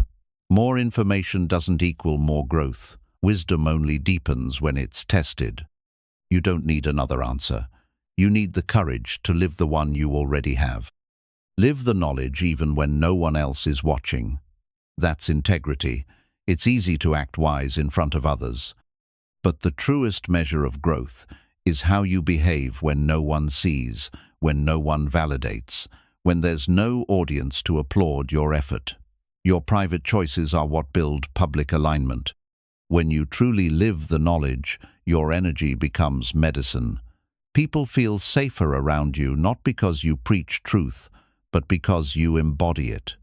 You become a safe space, a lighthouse, a mirror. You don't just talk about peace, you carry it. You don't just describe love, you radiate it. The more you embody, the less you need to explain. You don't need to argue for your truth when you live it. Your results, your energy, your presence speak on your behalf. You stop convincing others and start becoming evidence of what's possible. That's the power of silent embodiment. Living the knowledge means being accountable. You stop saying, that's just how I am, and instead say, "This is what I choose to become." You stop defending your patterns and start observing them. Growth doesn't come from guilt, it comes from conscious responsibility. You reclaim your power by owning your part. You don't need to feel ready to live the truth. You need to feel willing, willing to show up, willing to be uncomfortable, willing to make mistakes and keep going. Perfection is not the goal. Progress is. Every step taken from a place of willingness moves you closer to your truth. Apply your knowledge where it matters most in your relationships. Can you stay calm in disagreement? Can you hold space without fixing? Can you listen without preparing your rebuttal? Wisdom in theory is nice. Wisdom in conversation, conflict, and connection, that's mastery. When you live your knowledge, the mind softens. It no longer needs to control every outcome because it trusts your deeper alignment. Anxiety fades, clarity grows. You begin to move from a place of inner knowing instead of mental effort. Your life becomes less about figuring things out and more about feeling what's right. You become magnetic when you embody truth, not because you're louder, but because you're clearer. People are drawn to consistency. They can feel when your energy matches your words. That congruence is rare and powerful. It doesn't demand attention. It naturally attracts what's aligned. Every time you act on what you've learned, you teach your subconscious a new standard. You say, "This is who I am now." That repetition becomes a new identity. You're not just thinking differently, you're becoming someone new. And the world mirrors that back to you through new opportunities, people, and experiences. Live the knowledge when it's easy and especially when it's hard. When you're tired, when you're triggered, when your old patterns are screaming for attention, that's when embodiment matters most. Those moments are not setbacks, they're invitations to choose alignment over automation. Living the knowledge means creating rituals that support your truth. Morning silence, breathwork, reflection, journaling, these are not luxuries, they are containers for embodiment. They help you ground your energy and live intentionally. Without these anchors, knowledge floats. With them, it roots. You stop needing to prove anything when you live the truth. You are no longer performing wisdom, you are embodying it. That shift is internal, but its ripple is visible. You become a calm force, a steady presence, and the world bends to meet your authenticity. And ultimately, living the knowledge is a sacred act of self-respect. You've worked hard to learn, to grow, to awaken. Don't let it stay in your mind. Bring it into your walk, your talk, your choices, your presence. That's when knowledge becomes transformation. That's when you stop just knowing and start becoming. Living the knowledge requires trust not just in the wisdom itself, but in yourself to carry it. You must believe that what you've learned is within your capacity to embody. Doubt will whisper that you're not ready, that you're not perfect enough to practice it. But truth isn't waiting for your perfection, it's waiting for your participation. You won't always get it right, and that's not the point. Embodiment isn't about flawless execution, it's about committed intention. It's about catching yourself mid-reaction and choosing differently. It's about bringing awareness into moments where you used to act unconsciously. This is what real growth looks like, raw, honest, and in motion. Living the knowledge means shedding the parts of yourself that only perform it. Maybe you used to say the right words, post the right quotes, look the part, but inside something didn't resonate. That dissonance is a gift. It points you back to what matters most. Authenticity. The work is not to appear wise, it's to live wisely. You stop outsourcing your power when you live what you know. You stop asking for permission to grow. You stop waiting for the world to validate your truth. Instead, you begin to validate yourself through aligned choices, conscious habits, and the quiet, steady voice within that says, "This is who I really am." The wisdom you've gained isn't random, it's sacred. Life gave it to you because you were meant to carry it forward, not in theory, but in practice. When you embody that wisdom, you honor the teachers who planted seeds in you. You become the soil where those seeds take root and bloom. You cannot fake energy. People can sense when you're just repeating something you heard versus when you're living what you've learned. Embodiment has a weight, a depth, a frequency that can't be manufactured. It can only be earned through presence, consistency, and truth. When you live the knowledge, you build momentum. Every aligned choice reinforces the next. You begin to trust yourself more. Doubt lessens. And even when resistance arises, you don't retreat, you breathe, you ground, and you continue. This is the rhythm of mastery, not speed, but presence in every step. You begin to understand that challenges are not interruptions, they're invitations. Each hard moment is a chance to embody what you've learned. Patience, resilience, compassion, boundaries, they're not just ideas, they're muscles. And life is the gym where you practice strengthening them. Embodying wisdom softens your reactions. You stop being pulled by every trigger, every comment, every external fluctuation. You become responsive instead of reactive, calm instead of chaotic, intentional instead of impulsive.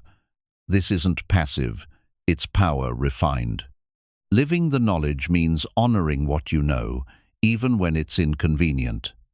When the world pushes you to compromise, you stand firm in your truth. When others expect you to shrink, you stay expanded. This quiet rebellion is how you reclaim your life, not through noise but through unwavering alignment. Every embodied truth becomes a part of your identity. It's no longer something you have to think about, it becomes automatic. Like muscle memory, it lives in your breath, your posture, your tone, your choices. This is how change sticks, not because you forced it, but because you lived it long enough to become it. You stop seeking shortcuts when you live the truth. There are no hacks for embodiment, no cheat codes for integrity, just daily choices, intentional breath, and honest self-checks. You start appreciating the slow, grounded path because you realize it builds something real, something that lasts. The deeper you embody, the clearer your boundaries become. You stop negotiating with what drains you. You no longer tolerate energies, people, or situations that pull you out of alignment. Your inner clarity creates outer structure, and through that structure, your life becomes a sacred space. Living the knowledge is a daily return. You drift, you forget, you fall, but you come back. That coming back is the path. Don't expect to live it perfectly, just expect to live it honestly. Expect to return to truth more quickly each time. That return is the real work, and it's always available. You begin to feel your inner world stabilizing. You don't depend on others to regulate you. You don't collapse when plans change. You don't panic when the unknown arrives.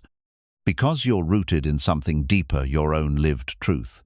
That inner rooting creates external resilience. You stop confusing motion with progress. Living the knowledge makes you intentional. You stop doing things just to stay busy. You ask, "Is this aligned?" before you act. And when it's not, you're strong enough to say no. That discernment protects your energy and sharpens your purpose. Every day becomes a sacred opportunity to embody. Not just during rituals or practices, but in your driving, your talking, your working, your eating. Spirituality leaves the books and enters the body. It lives in how you move through the ordinary.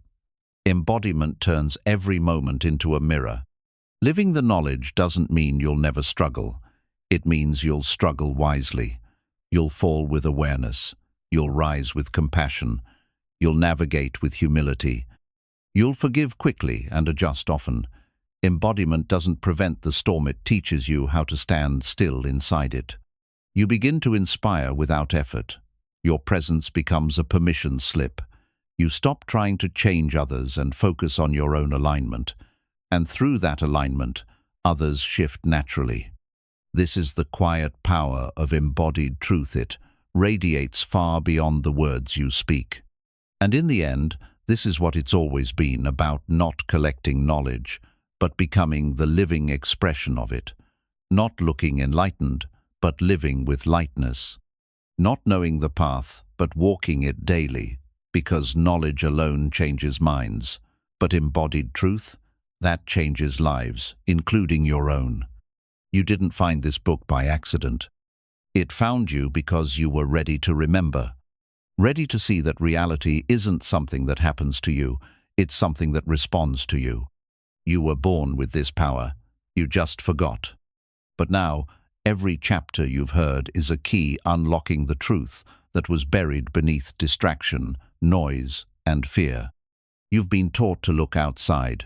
This book calls you back inside, where your true power lives, where your frequency creates, where your alignment decides. So now, walk forward, not with doubt, but with awareness. Because what you've just heard is more than information. It's a wake-up call. To live like the creator you were born to be. This is your reminder. You are the signal. You are the source. You are the shift. And it all begins when you finally remember what was hidden.